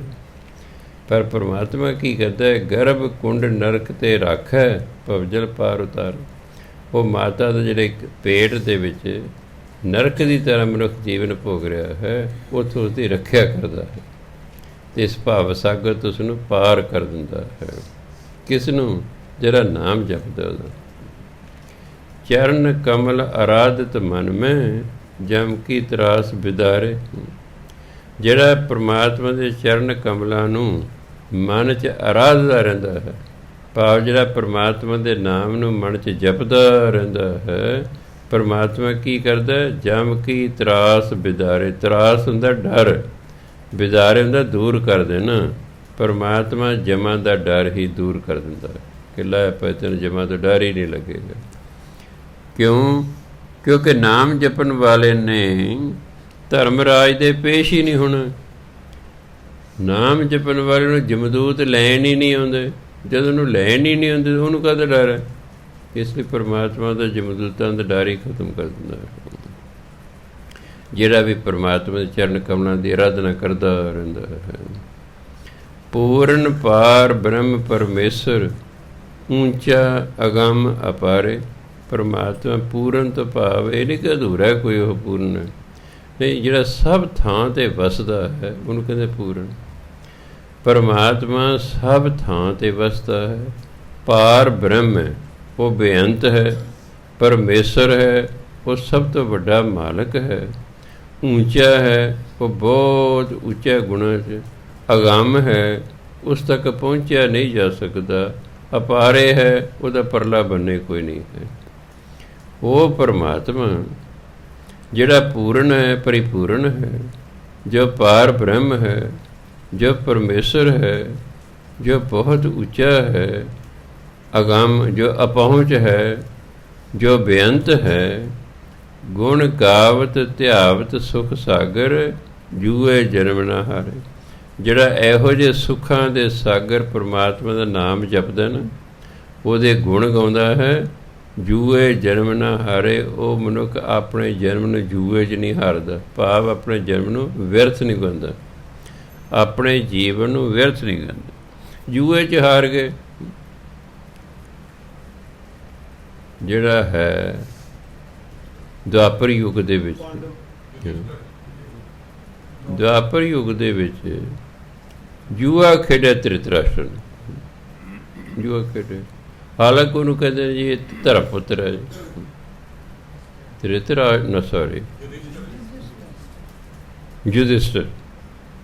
ਯੁਧਿਸ਼ਟਰ ਜੂਆ ਖੇਡਦਾ ਹੈ, ਸਭ ਕੁਛ ਹਾਰ ਗਿਆ, ਆਪਣੀ ਘਰ ਵਾਲੀ ਵੀ ਹਾਰ ਗਿਆ। ਹੁਣ ਜਨਾਨੀ ਦੀ ਵਾਰੀ ਆ ਗਈ ਹੈ। 10 ਕੁ ਸਾਲ ਨੇ ਇਹ ਤੁਹਾਨੂੰ ਹਰਾਇਆ ਕਰਨੇ ਜੂਏ 'ਚ। ਚੱਲ ਲੈ ਜਾ, ਮੇਰੇ ਘਰ ਵਾਲੇ ਨੂੰ ਹਾਰ ਗਏ। ਕਈ ਹਜ਼ਾਰ ਸਾਲ ਔਰਤ ਬੰਦੇ ਤੋਂ ਕੁੱਟ ਖਾਂਦੀ ਰਹੀ, ਹੁਣ ਉਹਨਾਂ ਦੀ ਵਾਰੀ ਆ ਗਈ, ਤੁਸੀਂ ਤਿਆਰ ਹੋ। ਬਸ ਕੁੱਟਣ ਵਰਗੀ ਕਰ ਦਿੰਦੀ ਹੈ, ਕੁੱਟਦੀ ਤਾਂ ਨਹੀਂ ਹੈ, ਪਰ ਤੁਹਾਨੂੰ ਕਚਹਿਰੀਆਂ 'ਚ ਘਸੀਟ ਕੇ, ਥਾਣੇ ਘਸੀਟ ਕੇ ਤੁਹਾਡੇ 15-20 ਲੱਖ ਲੈ ਕੇ ਫਿਰ ਛੱਡਦੀ ਹੈ। ਕਦੇ ਦਾਦੇ ਦੀਆਂ, ਕਦੇ ਪੋਤੇ ਦੀਆਂ। ਰੋਣਾ ਪਿੱਟਣਾ ਨਹੀਂ, ਔਖੇ ਨਹੀਂ ਹੋਣਾ, ਸਮਾਂ ਆ ਗਿਆ ਹੁਣ। ਬਥੇਰਾ ਕਰ ਲਿਆ ਜ਼ੁਲਮ। 5000 ਸਾਲ ਘੱਟ ਤੋਂ ਘੱਟ ਵੀ ਔਰਤ 'ਤੇ ਜ਼ੁਲਮ ਕੀਤਾ ਇਸ ਬੰਦੇ ਨੇ, ਉਹਦੀ ਕੋਈ ਸੁਣਵਾਈ ਨਹੀਂ ਸੀ। ਨਾ ਮਾਂ ਬਾਪ ਸੁਣਦੇ ਸਨ, ਨਾ ਕੋਈ ਸਮਾਜ ਸੁਣਦਾ। ਹੁਣ ਫਿਰ ਉਹਨਾਂ ਦੀ ਵਾਰੀ ਆ ਗਈ। ਵਾਰੀ ਤਾਂ ਫਿਰ ਆਉਣੀ ਹੁੰਦੀ ਹੈ। ਇਸ ਲਈ 50-60 ਸਾਲ ਸਾਨੂੰ ਔਖਾ ਲੱਗੇਗਾ। ਫਿਰ ਜਿਵੇਂ ਉਹ ਵਿਚਾਰੀਆਂ ਆਦੀ ਹੋ ਗਈਆਂ ਹਨ ਕੁੱਟ ਖਾਣ ਦੀਆਂ, ਅਸੀਂ ਵੀ ਇਸ ਤਰ੍ਹਾਂ ਆਦੀ ਹੋ ਜਾਵਾਂਗੇ। ਹੋਰ ਕੀ ਹੈ? ਫਿਰ ਸਾਨੂੰ ਬਹੁਤਾ ਫੀਲ ਨਹੀਂ ਹੋਵੇਗਾ ਵੀ ਹਾਂ ਇਹਦਾ ਤਾਂ ਰਿਵਾਜ਼ ਹੈ। ਬਸ ਹਿਸਾਬ ਕਿਤਾਬ ਤਾਂ ਹੋਣਾ ਹੀ ਹੈ ਨਾ। ਅਤੇ ਜਦੋਂ ਹਿਸਾਬ ਕਿਤਾਬ ਨਾਲ ਫਿਰ ਬੰਦਾ ਚੀਂ ਫੀ ਕਰਦਾ ਕਰੀ ਜਾਵੇ। ਸੋ ਗੁਰੂ ਮਹਾਰਾਜ ਕਹਿੰਦੇ ਜਿਹੜਾ ਪਰਮਾਤਮਾ ਜੋ ਸੁੱਖਾਂ ਦਾ ਸਮੁੰਦਰ ਹੈ, ਜਿਹੜਾ ਉਹਦੇ ਗੁਣ ਗਾਉਂਦਾ ਹੈ, ਧਿਆਵਤ ਜਿਹੜਾ ਉਹਨੂੰ ਧਿਆਉਂਦਾ ਹੈ, ਜੂਏ ਜਨਮ ਨਾ ਹਾਰੇ, ਉਹ ਆਪਣੇ ਜੀਵਨ ਨੂੰ ਵਿਅਰਥ ਨਹੀਂ ਗਵਾਉਂਦਾ। ਜੂਏ 'ਚ ਹਾਰ ਜਾਣਾ, ਵਿਅਰਥ ਜਾਣਾ। ਹਿੰਦੂ ਸਮਾਜ ਦੇ ਸਾਹਮਣੇ ਵੀ ਇਹ ਜੂਏ ਨੇ ਕਿੰਨੀ ਬਰਬਾਦੀ ਕਰਤੀ, ਕਿੰਨੀ ਬਰਬਾਦੀ ਕਰਤੀ। 45 ਕੋਹਾਂ ਦੇ ਵਿੱਚ ਫੌਜ ਖੜੀ ਸੀ, ਦੋਨੋਂ ਫੌਜਾਂ 45 ਕੋਹ ਦੇ ਵਿੱਚ ਖੜੀਆਂ ਸਨ। 12 ਬੰਦੇ ਕੁੱਲ ਬਚੇ ਸਨ 18 ਦਿਨ ਦੀ ਲੜਾਈ 'ਚ। 18 ਦਿਨ ਲੜਾਈ ਹੁੰਦੀ ਕੌਰਵਾਂ ਪਾਂਡਵਾਂ ਦੀ, ਬੰਦੇ ਕੁੱਲ ਇੰਨੇ 'ਚੋਂ ਸਿਰਫ 12 ਬੰਦੇ ਬਚੇ ਸਨ। ਇੰਨੀ ਬਰਬਾਦੀ ਹੋ ਗਈ। ਫਿਰ ਕਈ ਸਾਲ ਕਿਸੇ ਦਾ ਹੌਸਲਾ ਹੀ ਨਹੀਂ ਪਿਆ ਲੜਨ ਦਾ। ਕਈ ਸਾਲ ਕਿਦਾ ਹੌਸਲਾ ਹੀ ਨਹੀਂ ਪਿਆ ਲੜਨ, ਇੰਨੀ ਬਰਬਾਦੀ ਜ਼ਿਆਦਾ ਹੋ ਗਈ। ਸੋ ਇਸ ਲਈ ਵਿਅਰਥ ਗਿਆ ਸਾਰਾ ਕੁਝ। ਜਿਹੜਾ ਜੂਏ 'ਚ ਹਾਰ ਗਿਆ ਸਭ ਵਿਅਰਥ ਗਿਆ। ਅਤੇ ਜਿਹੜੇ ਦੁੱਖ ਭੋਗੇ, ਦੇਸ਼ ਨਿਕਾਲੇ ਭੋਗੇ, ਉਹ ਵਾਧੂ ਦੇ। ਇਸ ਤਰ੍ਹਾਂ ਕਹਿੰਦੇ ਜਿਹੜਾ ਪਰਮਾਤਮਾ ਦੇ ਗੁਣ ਗਾਉਂਦਾ ਰਹਿੰਦਾ ਹੈ, ਪਰਮਾਤਮਾ ਦਾ ਨਾਮ ਜਪਦਾ ਰਹਿੰਦਾ ਹੈ, ਉਹ ਆਪਣੇ ਜਨਮ ਨੂੰ, ਭਾਵ ਆਪਣੇ ਜੀਵਨ ਨੂੰ ਜੂਏ 'ਚ ਨਹੀਂ ਹਾਰਦਾ, ਭਾਵ ਆਪਣੇ ਜੀਵਨ ਨੂੰ ਵਿਅਰਥ ਨਹੀਂ ਗਵਾਉਂਦਾ। ਉਹ ਲੇਖੇ ਲਾਉਂਦਾ ਹੈ ਵੀ ਮਸਾਂ ਮਨੁੱਖਾ ਜੀਵਨ ਮਿਲਿਆ, ਇਹਨੂੰ ਲੇਖੇ ਲਾ ਜਾ। ਨਾਮ ਜਪ ਲਓ, ਲੋੜਵੰਦਾਂ ਦੀ ਸਹਾਇਤਾ ਕਰ ਜਾਓ। ਕਾਮ ਕ੍ਰੋਧ ਲੋਭ ਮੋਹ ਮਨ ਲੀਨੋ, ਨਿਰਗੁਣ ਕੇ ਦਾਤਾਰ। ਹੇ ਨਿਰਗੁਣ ਦੇ ਦਾਤੇ ਪਰਮਾਤਮਾ, ਕਾਮ ਨੇ, ਕ੍ਰੋਧ ਨੇ, ਲੋਭ ਨੇ, ਮੋਹ ਨੇ ਮੇਰੇ ਮਨ ਨੂੰ ਵਸ 'ਚ ਕਰ ਲਿਆ ਹੈ। ਮੇਰਾ ਮਨ ਜਿਹੜਾ ਇਹਨਾਂ 'ਚ ਲੀਨ ਹੈ, ਇਹ ਕਾਮ ਵਿੱਚ ਹੈ, ਇਹ ਕ੍ਰੋਧ ਦੇ ਵਿੱਚ ਹੈ, ਇਹ ਲੋਭ 'ਚ ਹੈ, ਇਹ ਮੋਹ 'ਚ ਹੈ। ਮੇਰਾ ਮਨ ਇੱਧਰ ਹੀ ਲੱਗਾ ਹੋਇਆ ਹੈ। ਮੈਂ ਨਿਰਗੁਣ ਹਾਂ। ਇਹ ਪਰਮਾਤਮਾ ਤੂੰ ਤੇ ਦਾਤਾ ਹੈ, ਤੂੰ ਤੇ ਦਾਤਾ। ਕਰ ਕਿਰਪਾ ਆਪਣੋ ਨਾਮ ਦੀਜੈ, ਮੇਰੇ 'ਤੇ ਕਿਰਪਾ ਕਰ, ਮੈਨੂੰ ਆਪਣੇ ਨਾਮ ਦੀ ਬਖਸ਼ਿਸ਼ ਕਰ। ਨਾਨਕ ਸਦ ਬਲਿਹਾਰ। ਫਿਰ ਕਹਿੰਦੇ ਅਸੀਂ ਸਦਾ ਹੀ ਤੁਹਾਡੇ ਤੋਂ ਬਲਿਹਾਰ ਜਾਂਦੇ ਹਾਂ, ਸਾਡੇ 'ਤੇ ਕਿਰਪਾ ਕਰੋ, ਸਾਨੂੰ ਨਾਮ ਦੀ ਦਾਤ ਬਖਸ਼ੋ। ਢੰਗ ਸਾਨੂੰ ਇਨਡਾਇਰੈਕਟਲੀ ਦੱਸਦਾ ਕਿ ਜੇ ਮਨ ਕਾਮ ਕ੍ਰੋਧ ਲੋਭ ਮੋਹ 'ਚ ਫਸਿਆ ਹੋਇਆ ਹੈ ਤਾਂ ਇਸ 'ਚੋਂ ਨਿਕਲ ਕਿਵੇਂ ਸਕਦਾ ਹੈ? ਉਹ ਪਰਮਾਤਮਾ ਦਾ ਨਾਮ ਜਪ ਕੇ ਤਾਂ ਉਹਨਾਂ ਨਾਮ ਦੀ ਦਾਤ ਮੰਗੀ, ਵੀ ਹੋਰ ਢੰਗ ਤਰੀਕਾ ਕੋਈ ਨਹੀਂ। ਆਪਣੇ ਯਤਨਾਂ ਨਾਲ ਅਸੀਂ ਨਿਕਲ ਨਹੀਂ ਸਕਦੇ। ਜਦੋਂ ਅਸੀਂ ਨਾਮ ਜਪਦੇ ਹਾਂ ਫਿਰ ਪਰਮਾਤਮਾ ਸਾਡੀ ਇਨਡਾਇਰੈਕਟਲੀ ਮਦਦ ਕਰਦਾ ਹੈ ਅਤੇ ਅਸੀਂ ਇਹਨਾਂ ਬੁਰਾਈਆਂ ਦੇ ਵਿੱਚੋਂ ਫਿਰ ਬਾਹਰ ਨਿਕਲ ਜਾਂਦੇ ਹਾਂ। ਹੁਣ ਸੱਜਣ ਠੱਗ ਆਪ ਠੱਗੀਆਂ ਨਹੀਂ ਛੱਡੀਆਂ, ਯਾਦ ਰੱਖਣਾ। ਕੋਈ ਵੀ ਬੰਦਾ ਬੁਰਾਈ ਆਪ ਨਹੀਂ ਛੱਡਦਾ, ਕੋਈ ਉਸ ਤੋਂ ਛੁਡਵਾਉਂਦਾ।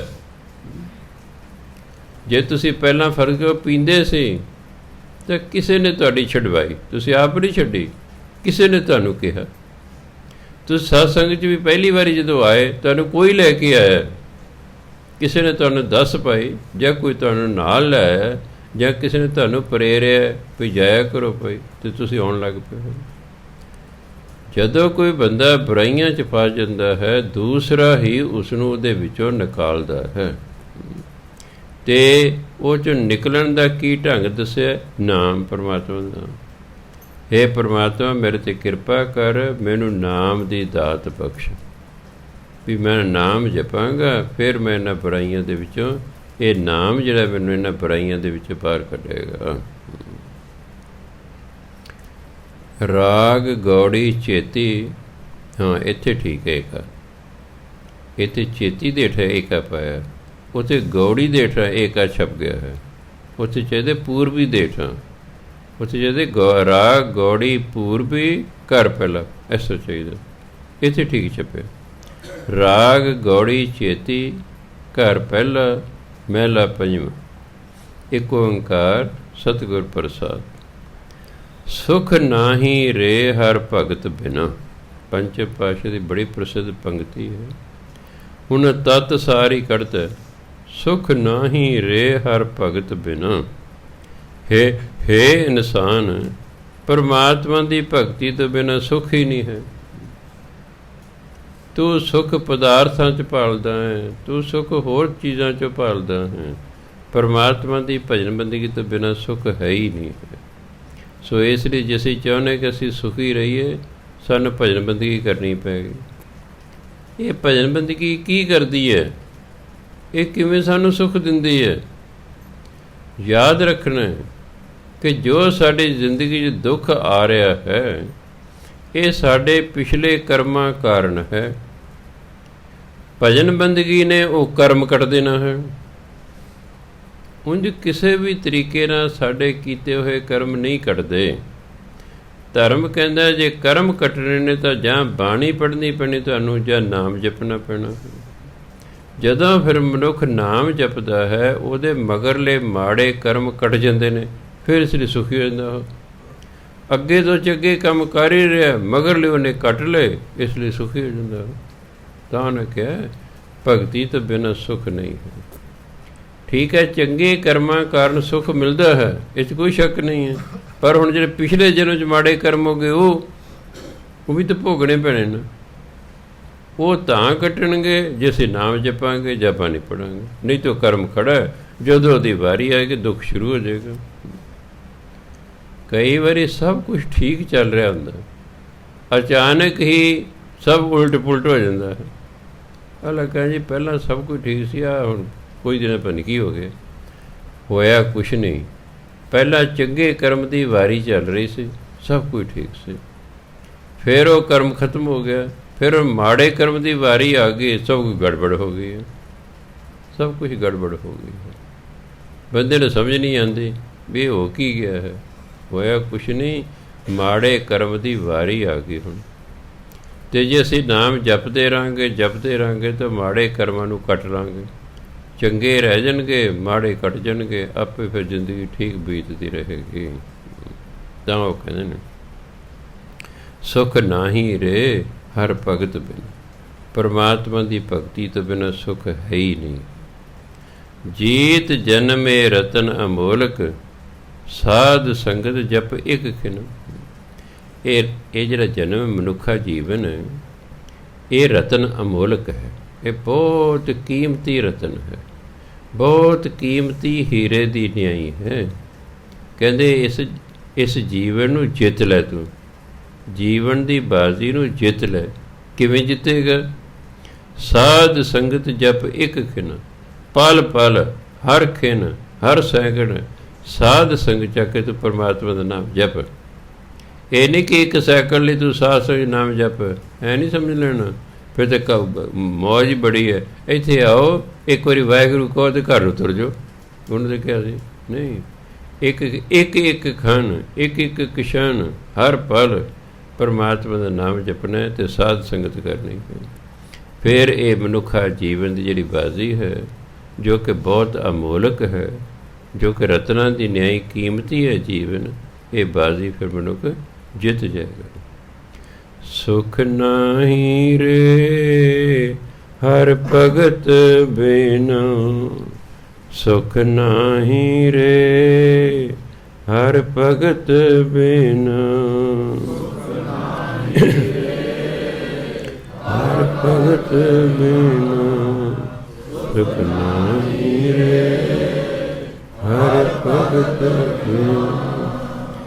ਜੀਤ ਜਨਮ ਇਹ ਰਤਨ ਅਮੋਲਕ, ਜੀਤ ਜਨਮ ਇਹ ਰਤਨ ਅਮੋਲਕ, ਜੀਤ ਜਨਮ ਰਤਨ ਅਮੋਲਕ ਜੀਤ ਜਨਮ ਇਹ ਰਤਨ ਅਮੋਲਕ।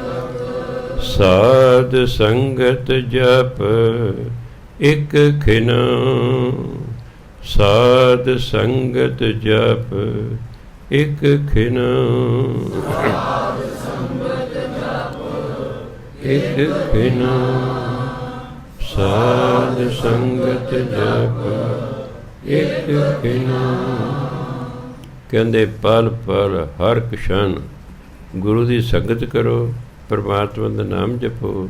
ਇਸ ਤਰ੍ਹਾਂ ਜਿਹੜਾ ਮਨੁੱਖਾ ਜੀਵਨ ਹੈ ਜੋ ਬਹੁਤ ਕੀਮਤੀ ਹੈ, ਅਮੋਲਕ ਹੁੰਦਾ, ਜਿਹਦਾ ਮੁੱਲ ਹੀ ਨਾ ਪਾਇਆ ਜਾ ਸਕੇ, ਇਹ ਬਹੁਤ ਕੀਮਤੀ ਹੈ। ਇਸ ਮਨੁੱਖਾ ਜੀਵਨ ਦੀ ਬਾਜ਼ੀ ਨੂੰ ਜਿੱਤ ਲਓ। ਰਹੋ ਸੁਤ ਸੰਪਤ ਬਨਤਾ ਬਿਨੋਦ ਛੋੜ ਗਏ ਬੋ ਲੋਕ ਭੋਗ। ਸੁਤ ਪੁੱਤਰ ਨੂੰ ਕਹਿੰਦੇ ਹਿੰਦੀ 'ਚ, ਸੰਪਤ ਸੰਪਤੀ ਜਾਇਦਾਦ ਪ੍ਰਾਪਰਟੀ, ਬਨਤਾ ਪਤਨੀ ਨੂੰ ਕਹਿੰਦੇ ਨੇ, ਬਿਨੋਦ ਰੰਗ ਤਮਾਸ਼ੇ। ਛੋੜ ਗਏ ਬੋ ਲੋਕ ਭੋਗ, ਬੜੇ ਲੋਕ ਇਹ ਭੋਗ ਭੋਗਦੇ ਹੋਏ ਇਹਨਾਂ ਨੂੰ ਛੱਡ ਕੇ ਚਲੇ ਗਏ, ਧੀਆਂ ਪੁੱਤਰਾਂ ਨੂੰ ਛੱਡ ਕੇ ਚਲੇ ਗਏ, ਜਾਇਦਾਦ ਨੂੰ ਛੱਡ ਕੇ ਚਲੇ ਗਏ, ਪਤਨੀ ਨੂੰ ਛੱਡ ਕੇ ਚਲੇ ਗਏ। ਜਿਹੜੇ ਖੁਸ਼ੀਆਂ ਮਾਣਦੇ ਸੀ ਉਹ ਖੁਸ਼ੀਆਂ ਨੂੰ ਛੱਡ ਕੇ ਚਲੇ ਗਏ, ਇੱਥੋਂ ਤੁਰ ਗਏ। ਭਾਵ ਅਸੀਂ ਸਦਾ ਨਹੀਂ ਬੈਠੇ ਰਹਿਣਾ, ਇੱਥੋਂ ਤੁਰ ਜਾਣਾ। ਤਾਂ ਵਾਰੀ ਵਾਰੀ ਸੁਣਿਆ ਪਈ ਪਈ ਇੱਥੋਂ ਤੁਰ ਜਾਣਾ, ਇੱਥੇ ਸਦਾ ਨਹੀਂ ਰਹਿਣਾ। ਅੱਜ ਜਿਨ੍ਹਾਂ ਚੀਜ਼ਾਂ ਦੇ ਨਾਲ ਤੂੰ ਚੰਬੜਿਆ ਹੋਇਆ ਨਾ, ਇੱਥੇ ਛੱਡ ਕੇ ਤੂੰ ਚਲੇ ਜਾਣਾ। ਇਸ ਲਈ ਤੂੰ ਆਪਣਾ ਨਾਮ ਜਪ ਲੈ ਕਰਨਾ। ਹੈਵਰ ਗੈਵਰ ਰਾਜ ਰੰਗ ਤਿਆਗ ਚੱਲਿਓ ਹੈ ਮੂੜ ਨੰਗ।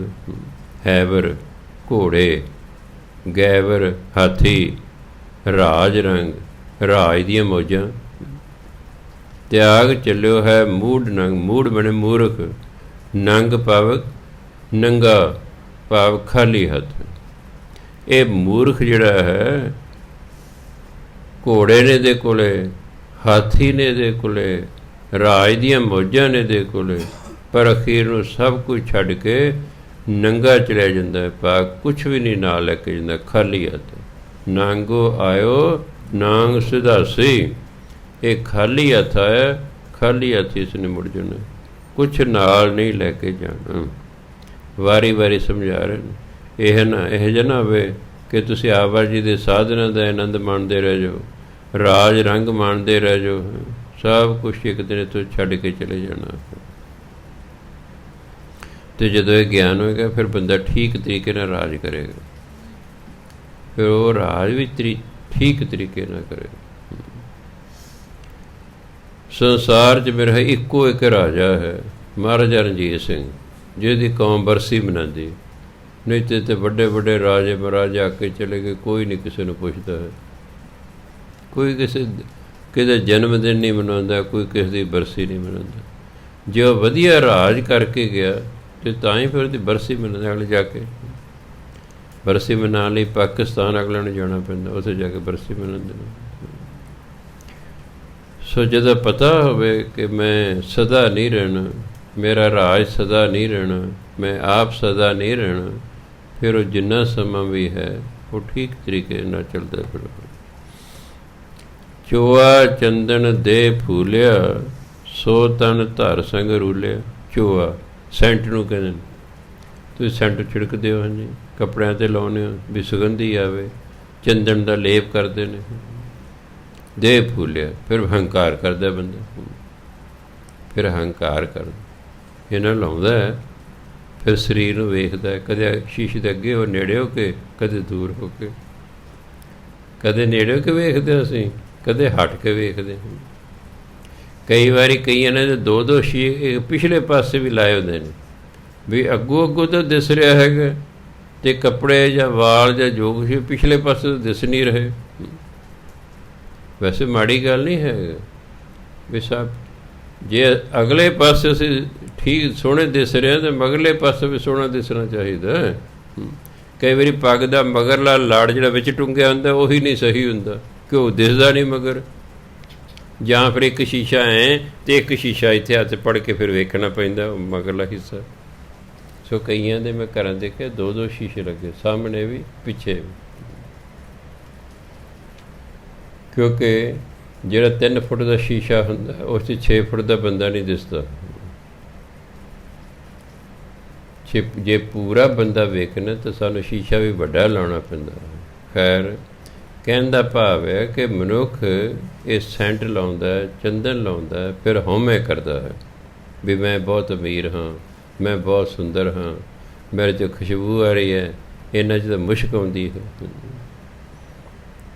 ਤੁਸੀਂ ਸੂਟਡ ਬੂਟਡ ਬੱਸ 'ਚ ਬੈਠੇ ਹੋ, ਇੱਕ ਵਿਚਾਰਾ ਖੇਤ 'ਚੋਂ ਕੰਮ ਕਰਕੇ ਆਇਆ ਹੈ, ਉਹ ਪਸੀਨੇ ਦੀ ਸਮੈਲ ਆ ਰਹੀ ਹੈ, ਜੇ ਤੁਹਾਡੇ ਕੋਲ ਆ ਕੇ ਬਹਿ ਜੇ ਨਾ, ਤੁਸੀਂ ਨੱਕ ਜਿਹਾ ਚੜ੍ਹਾਈ ਜਾਵੋਗੇ ਵੀ ਕਿਤੇ ਸੜਿਆ ਜਾ ਮੇਰੇ ਕੋਲ ਆ ਕੇ ਬਹਿ ਗਿਆ। ਬੜੇ ਅਮੀਰਾਂ ਦੀਆਂ ਕੋਠੀਆਂ ਨੇ, ਤੁਸੀਂ ਜਾ ਕੇ ਕੋਠਾ ਜਿਹਾ ਪਾ ਲਓ ਅਤੇ ਉਹ ਕਹਿਣ ਕਿਤੇ ਸੜਿਆ ਜਾ ਕੇ ਸਾਡੀ ਸ਼ੋਅ ਹੀ ਖਰਾਬ ਕਰਤੀ ਹੈ। ਕਹੇਗਾ ਨਾ, ਹਉਮੈ ਹੋ ਜਾਂਦੀ ਹੈ। ਬੰਦੇ ਨੂੰ ਭੁੱਲ ਜਾਂਦਾ ਵੀ ਇਹ ਗਰੀਬ ਆਦਮੀ, ਇਹਦੇ ਕੋਲ ਇਹ ਇੰਨੇ ਜੋਗੇ ਹੀ ਸੀ। ਚਲੋ ਤੈਨੂੰ ਭਗਵਾਨ ਨੇ ਜ਼ਿਆਦਾ ਦਿੱਤੇ ਨੇ ਭਾਈ, ਤੂੰ ਜ਼ਿਆਦਾ ਜੋਗਾ। ਤਾਂ ਸਿਆਣੇ ਕਹਿੰਦੇ ਨੇ ਬਰਾਬਰਦਿਆਂ 'ਚ ਰਹੀਦਾ ਹੁੰਦਾ।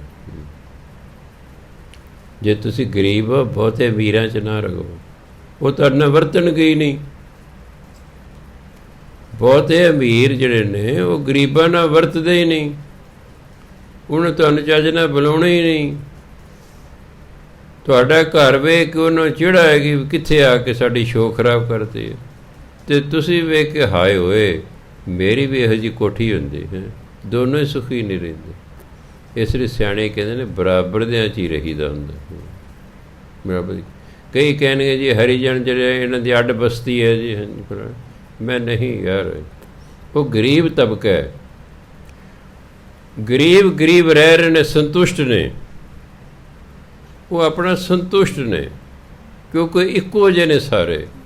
ਉਹ ਸਾਡੀ ਕਲੋਨੀ ਇੱਕ ਘਰ ਵਿਚਾਰੇ ਨੇ ਕਿਸੇ ਨੇ ਆ ਕੇ ਪਾ ਲਿਆ, ਦੂਜੀ ਜਾਤ, ਦੂਜੀ ਉਹਦੇ ਨਾਲ ਕੋਈ ਵਰਤਦੇ ਕੋਈ ਨਹੀਂ, ਉਹਨੂੰ ਕੋਈ ਵਰਤਦੇ ਹੀ ਨਹੀਂ ਉਹਨਾਂ ਨਾਲ, ਨਾ ਵਿਆਹ ਸ਼ਾਦੀ 'ਚ, ਨਾ ਕੋਈ ਕਿਸੇ ਕੰਮ ਦੇ ਬੁਲਾਉਂਦੇ, ਨਾ ਗੱਲ ਨਾ ਬਾਤ। ਮੈਂ ਲਈ ਵਿਚਾਰੇ ਇਕੱਲਾ ਘਰ ਫਸ ਗਿਆ ਆ ਕੇ। ਮੈਂ ਸਿਆਣੇ ਤਾਂ ਹੀ ਕਹਿੰਦੇ ਬਰਾਬਰਦਿਆਂ 'ਚ ਵਸੀਦਾ ਹੁੰਦਾ। ਸੋ ਇਸ ਲਈ ਅਤੇ ਜੇ ਬਈ ਪਰਮਾਤਮਾ ਨੇ ਬਹੁਤ ਕੁਛ ਦਿੱਤਾ ਤਾਂ ਫਿਰ ਹਉਮੈ ਨਹੀਂ ਕਰੀਦਾ, ਸਗੋਂ ਸ਼ੁਕਰਾਨਾ ਕਰੀਦਾ ਹੈ। ਸਾਨੂੰ ਸ਼ੁਕਰਾਨਾ ਨਹੀਂ ਕਰਨਾ ਆਉਂਦਾ, ਅਸੀਂ ਹਉਮੈ ਕਰਦੇ ਹਾਂ। ਹਉਮੈ ਇਸ ਲਈ ਮਨੁੱਖ ਕਰਦਾ, ਸਮਝਦਾ ਵੀ ਜੇ ਮੈਂ ਅਮੀਰ ਹਾਂ ਤਾਂ ਮੈਂ ਪਤਾ ਨਹੀਂ ਕੀ ਕੁਛ ਕਰਕੇ ਅਮੀਰ ਬਣਿਆ ਹਾਂ। ਨਹੀਂ, ਇਹ ਤਾਂ ਪਰਮਾਤਮਾ ਨੇ ਤੈਨੂੰ ਅਮੀਰੀ ਬਖਸ਼ੀ ਹੈ, ਉਹ ਜਦੋਂ ਚਾਹੇ ਤੈਨੂੰ ਗਰੀਬ ਕਰ ਸਕਦਾ, ਉਹਨੂੰ ਕੀ ਦੇਰ ਲੱਗਣੀ ਹੈ। ਇਹ ਬੰਦਾ ਜੋੜੇ ਪਲੀ ਪਲੀ ਅਤੇ ਰਾਮ ਰੜਾਵੇ ਕੁੱਪਾ। ਕੁੱਪਾ ਜਾਣਦੇ ਹੋ? ਇੱਕ ਪਲੀ ਹੁੰਦੀ ਹੈ, ਛੋਟੀ ਜਿਹੀ ਹੁੰਦੀ ਹੈ ਬਾਣੀਆਂ ਕੋਲੇ, ਪੀਪੇ ਦੇ ਨਾਲ ਟੰਗੀ ਹੋਏ। ਇੱਕ ਵੱਡਾ ਸਾਰਾ ਕੁੱਪਾ ਵੀ ਹੁੰਦਾ ਹੈ, ਕਈਆਂ ਨੇ ਕੁੱਜਾ ਜਿਹਾ ਰੱਖਿਆ ਹੁੰਦਾ ਹੈ, ਉਹ ਜੋੜੀ ਕੇ ਤੇਲ ਜੋੜੀ, ਠੁੱਡਾ ਵੱਜੇ ਸਾਰੇ ਡੁੱਲ ਗਿਆ। ਦਾਤੇ ਦੇ ਰੰਗ ਨੇ। ਉਹਦਾ ਸ਼ੁਕਰਾਨਾ ਕਰੀਦਾ, ਸੱਚੇ ਪਾਤਸ਼ਾਹ ਤੂੰ ਵਧੀਆ ਰਹਿਣ ਨੂੰ ਘਰ ਦਿੱਤਾ ਹੈ, ਪਰਿਵਾਰ ਦਿੱਤਾ ਹੈ, ਠੀਕ ਹੈ, ਸੋਹਣੇ ਪਾਉਣ ਨੂੰ ਤੂੰ ਕੱਪੜੇ ਦਿੱਤੇ, ਨੌਕਰੀ ਦਿੱਤੀ ਹੈ, ਸਭ ਦਾ ਆਦਰ ਮਾਣ ਸਤਿਕਾਰ ਦਿੱਤਾ, ਉਹਦਾ ਧੰਨਵਾਦ ਕਰਨਾ। ਅਤੇ ਉਹਦੇ ਧੰਨਵਾਦ ਕਰਨ ਦਾ ਢੰਗ ਹੈ ਜਾਂ ਬਾਣੀ ਪੜ੍ਹੋ ਜਾਂ ਉਹਦਾ ਨਾਮ ਜਪੋ। ਉਂਝ ਵੀ ਉਹਦਾ ਧੰਨਵਾਦ ਕਰੋ, ਪਰ ਫਿਰ ਉਹਦਾ ਨਾਮ ਜਪੋ। ਸੋ ਤਾਂ ਗੁਰੂ ਮਹਾਰਾਜ ਕਹਿੰਦੇ, ਚੋਆ ਚੰਦਨ ਦੇ ਫੂਲਿਆ, ਸੋ ਧਨ ਧਰ ਸੰਗ ਰੁਲਿਆ। ਧਰ ਧਰਤੀ ਪਾ ਮਿੱਟੀ, ਉਹ ਸਰੀਰ ਜਿਸ 'ਤੇ ਤੂੰ ਚੂਹਾ ਸੈਂਟ ਲਾਉਂਦਾ ਸੀ, ਚੰਦਨ ਛਿੜਕਦਾ ਸੀ ਅਤੇ ਹੰਕਾਰ ਕਰਦਾ ਸੀ, ਉਹ ਸਰੀਰ ਇੱਕ ਦਿਨ ਮਿੱਟੀ 'ਚ ਰੁਲ ਜਾਣਾ ਹੈ। ਧਰ ਸੰਗ ਰੁਲਿਆ, ਉਹ ਮਿੱਟੀ 'ਚ ਰੁਲ ਜਾਣਾ ਹੈ, ਇੱਕ ਦਿਨ ਮਿੱਟੀ ਬਣ ਜਾਣਾ ਸੀ। ਇਸ ਲਈ ਕਹਿੰਦੇ ਭਾਈ ਇਸ ਸਰੀਰ ਦਾ ਕਾਹਦਾ ਹੰਕਾਰ ਕਰਦਾ, ਇਹਨੇ ਇੱਕ ਦਿਨ ਮਿੱਟੀ ਹੋ ਜਾਣਾ। ਸਾਡਾ ਸੁਆਹ ਹੋ ਜਾਂਦਾ ਹੈ, ਮੁਸਲਮਾਨ ਦੀ ਮਿੱਟੀ ਹੋ ਜਾਂਦੀ, ਹੋਰ ਕੀ। ਬਸ ਅਸੀਂ ਸਾੜ ਲੈਂਦੇ, ਉਹਨੂੰ ਸੁਆਹ ਆ ਗਿਆ। ਜਿਹੜੇ ਦੱਬਦੇ ਨੇ ਉਹ ਮਿੱਟੀ ਹੋ ਜਾਂਦੀ। ਮੋਹ ਮੋਇਆ ਜਾਣੇ ਦੂਰ ਹੈ। ਇਹ ਮੋਹੇ ਮੋਹਿਆ ਨਹੀਂ ਪੜ੍ਹਨਾ। ਮੋਹ ਜਦੋਂ ਹਾਹੇ ਤੋਂ ਪਹਿਲੇ ਅੱਖਰ ਨੂੰ ਹੋੜਾ ਲੱਗਾ ਹੋਵੇ ਜਾਂ ਔਂਕੜ ਲੱਗਾ ਹੋਵੇ, ਫਿਰ ਹਾਹੇ ਦੀ ਸਿਆਰੀ ਨਹੀਂ ਬੋਲੀ ਜਾਂਦੀ। ਮੰਮੇ ਨੂੰ ਹੋੜਾ ਲੱਗਾ ਹੁੰਦਾ ਤਾਂ ਵੀ ਮੋਹ, ਤੇ ਜੇ ਮੰਮੀ ਨੂੰ ਔਂਕਣ ਲੱਗਣ ਦਾ ਮੂੰਹ, ਤਾਂ ਵੀ ਅਸੀਂ ਹਾਏ ਨੂੰ ਸਿਆਰੀ ਨਹੀਂ ਸੀ ਬੋਲਣੀ। ਮੋਹ ਮੋਹਿਆ ਜਾਣੈ ਦੂਰ ਹੈ। ਇਹ ਮੋਹ 'ਚ ਫਸਿਆ ਹੋਇਆ ਬੰਦਾ ਰੱਬ ਨੂੰ ਦੂਰ ਸਮਝਦਾ ਹੈ। ਉਹ ਸਮਝਦਾ ਰੱਬ ਕਿਤੇ ਦੂਰ ਹੈ। ਨਹੀਂ, ਗੁਰੂ ਮਹਾਰਾਜ ਕਹੋ ਨਾਨਕ ਸਦਾ ਹਦੂਰ ਹੈ। ਸੋ ਭਾਈ ਕਹਿ ਪਰਮਾਤਮਾ ਦੇ ਹਾਜ਼ਰ ਨਾਜ਼ਰ ਹੈ, ਸਦਾ ਹਦੂਰ ਹੈ, ਸਦਾ ਹੀ ਹਾਜ਼ਰ ਨਾਜ਼ਰ ਹੈ। ਪਰ ਮੋਹ 'ਚ ਫਸਿਆ ਹੋਇਆ ਰੱਬ ਨੂੰ ਕੋਈ ਸਮਝਦਾ ਹੀ ਨਹੀਂ। ਰੱਬ ਨੂੰ ਦੂਰ ਸਮਝਦਾ ਹੈ, ਪਰ ਪਰਮਾਤਮਾ ਦੇ ਹਾਜ਼ਰ ਨਾਜ਼ਰ ਹੈ। ਮੋਹ ਮੋਹਿਆ ਜਾਣੈ ਦੂਰ ਹੈ, ਮੋਹ ਮੋਹਿਆ ਜਾਣੈ ਦੂਰ ਹੈ, ਮੋਹ ਮੋਹਿਆ ਜਾਣੈ ਦੂਰ ਹੈ, ਮੋਹ ਮੋਹਿਆ ਜਾਣੈ ਦੂਰ ਹੈ। ਕਹੋ ਨਾਨਕ ਸਦਾ ਹਦੂਰ ਹੈ, ਕਹੋ ਨਾਨਕ ਸਦਾ ਹਦੂਰ ਹੈ, ਹਦੂਰ ਹੈ, ਕਹੋ ਨਾਨਕ ਸਦਾ ਹਦੂਰ ਹੈ। ਸੋ ਪਰਮਾਤਮਾ ਨੂੰ ਹਮੇਸ਼ਾ ਹਾਜ਼ਰ ਨਾਜ਼ਰ ਸਮਝਦਾ। ਉਹ ਮੇਰੇ ਨਾਲ ਹੈ, ਉਹ ਦੂਰ ਨਹੀਂ ਹੈ। ਉਹ ਮੈਨੂੰ ਵੇਖ ਰਿਹਾ, ਮੈਂ ਕੀ ਸੋਚ ਰਿਹਾ ਇਹ ਵੀ ਉਹਨੂੰ ਪਤਾ ਹੈ, ਮੈਂ ਕੀ ਕਰ ਰਿਹਾ ਉਹ ਵੀ ਉਹਨੂੰ ਪਤਾ ਹੈ। ਤਾਂ ਹੀ ਕਹਿੰਦੇ ਨੇ ਅਣਖ ਪੜਦੇ ਮੈਂ ਦੇਖ ਵਾੜ, ਅਣਖ ਪੜਦੇ ਮੈਂ ਪਰਦਾਰਾ ਸੰਗ ਫੱਕੈ, ਚਿੱਤਰ ਗੁਪਤ ਜਬ ਲੇਖਾ ਮੰਗੇ, ਕੌਣ ਪੜਦਾ ਤੇਰਾ ਢੱਕ। ਹੁਣ ਤਾਂ ਤੂੰ ਦਰਵਾਜ਼ੇ ਬੰਦ ਕਰਕੇ, ਪਰਦੇ ਕਰਕੇ ਬੇਗਾਨੀ ਜਨਾਨੀ ਨਾਲ ਬਦਫੈਲੀਆਂ ਕਰਦਾ। ਜਦ ਕਿ ਧਰਮਰਾਜ ਸਾਖਤਾ ਮੰਗੇ ਉਦੋਂ ਕੀ ਕਰੇਗਾ? ਹੁਣ ਤੂੰ ਸਭ ਤਾਂ ਵੇਖ ਰਿਹਾ ਸਭ ਕੁਛ, ਉਦੋਂ ਤੇਰਾ ਪਰਦਾ ਕੌਣ ਢੱਕੇਗਾ? ਇਸ ਲਈ ਪਰਮਾਤਮਾ ਨੂੰ ਹਾਜ਼ਰ ਨਾਜ਼ਰ ਸਮਝਿਆ। ਗੌੜੀ ਮਹਿਲਾ ਪੰਜਵਾਂ।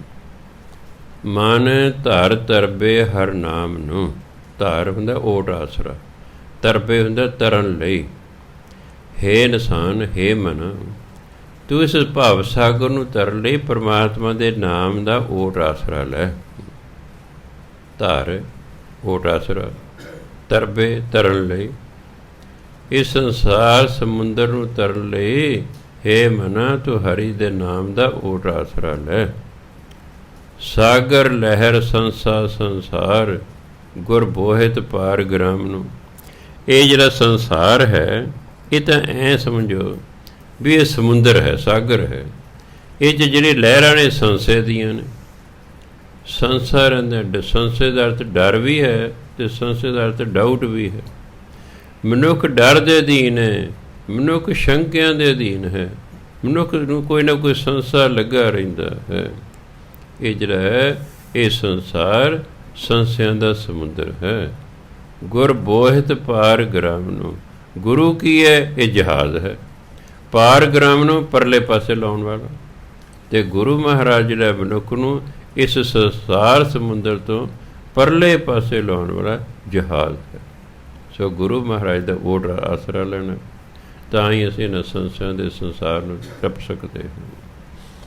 ਕਲ ਕਾਲਖ ਅੰਧਿਆਰੀਆ, ਗੁਰ ਗਿਆਨ ਦੀਪ ਉਜਿਆਰੀਆ। ਕਲ ਕਾਲਖ, ਇਹ ਜਿਹੜਾ ਕਲਯੁਗ ਹੈ, ਇਹਦੇ ਕਾਲਖ ਹੈ, ਹਨੇਰਾ ਹੈ। ਇਹ ਅੰਧਿਆਰਾ ਹਨੇਰੇ ਨੂੰ ਕਹਿੰਦੇ ਨੇ। ਕਹਿੰਦੇ ਇਸ ਸਮੇਂ ਦੇ ਵਿੱਚ ਬਹੁਤ ਅਗਿਆਨਤਾ ਦਾ ਕੁੱਪ ਹਨੇਰਾ ਹੈ। ਮਨੁੱਖ ਦੇ ਅੰਦਰ ਕੁੱਪ ਹਨੇਰਾ ਹੈ। ਉਹ ਕਾਹਦਾ ਹੈ? ਅਗਿਆਨਤਾ ਦਾ ਹੈ। ਅਗਿਆਨਤਾ ਦੀ ਕਾਲਖ ਹੈ। ਗੁਰ ਗਿਆਨ ਦੀਪਕ ਉਜਿਆਰੀ ਹੈ। ਅਤੇ ਗੁਰੂ ਦਾ ਜਿਹੜਾ ਗਿਆਨ ਹੈ, ਇਹ ਕਾਹਦਾ? ਦੀਵੇ ਦਾ ਕੰਮ। ਉਜਿਆਰੀ ਇਹ ਕਾਹਦਾ? ਸਾਡੇ ਅੰਦਰ ਚਾਨਣ। ਗੁਰੂ ਦਾ ਗਿਆਨ ਜਿਹੜਾ ਹੈ, ਦੀਵੇ ਦੀ ਤਰ੍ਹਾਂ ਸਾਡੇ ਅੰਦਰ ਚਾਨਣ ਕਰਦਾ ਹੈ। ਸੰਸਾਰੀ ਦੀਵੇ ਬਾਹਰ ਚਾਨਣ ਕਰਦੇ ਨੇ, ਗੁਰੂ ਦਾ ਗਿਆਨ ਅੰਦਰ ਚਾਨਣ ਕਰਦਾ ਹੈ। ਇਸ ਆ ਬਾਣੀ ਜਿਹੜੀ ਹੈ, ਗੁਰੂ ਦਾ ਗਿਆਨ ਹੈ। ਜਦੋਂ ਬਾਣੀ ਅਸੀਂ ਪੜ੍ਹਦੇ ਹਾਂ, ਸਾਨੂੰ ਗਿਆਨ ਹੁੰਦਾ ਹੈ। ਜਦੋਂ ਅਸੀਂ ਬਾਣੀ ਦੇ ਅਨੁਸਾਰ ਜੀਵਨ ਜਿਉਂਦੇ ਹਾਂ, ਸਾਡੇ ਅੰਦਰ ਵੀ ਗਿਆਨ ਦਾ ਚਾਨਣ ਹੋ ਜਾਂਦਾ ਹੈ। ਇਸ ਲਈ ਕਹਿੰਦੇ ਜਿਹੜਾ ਗੁਰੂ ਮਹਾਰਾਜ ਹੈ, ਇਹ ਜਿਹੜਾ ਜਹਾਜ਼ ਦਾ ਕੰਮ ਕਰਦੇ ਨੇ। ਸੰਸਾਰ ਸਮੁੰਦਰ ਤੋਂ ਪਾਰ ਲੰਘਾਉਂਦੇ ਨੇ। ਸੰਸਾਰ 'ਚ ਅਗਿਆਨਤਾ ਦਾ ਕੁੱਪ ਹਨੇਰਾ ਹੈ, ਨੇਰੀ ਕਾਲਖ ਛਾਈ ਹੋਈ ਹੈ। ਗੁਰੂ ਦਾ ਜਿਹੜਾ ਗਿਆਨ ਹੈ ਇਹ ਦੀਵੇ ਦੀ ਤਰ੍ਹਾਂ ਸਾਡੇ ਅੰਦਰ ਗਿਆਨ ਦਾ ਚਾਨਣ ਕਰਦਾ ਹੈ। ਸਤਿਕਾਰਯੋਗ ਸਾਧ ਸੰਗਤ, ਸਮਾਂ ਹੋ ਗਿਆ। ਵਾਹਿਗੁਰੂ ਜੀ ਕਾ ਖਾਲਸਾ, ਵਾਹਿਗੁਰੂ ਜੀ ਕੀ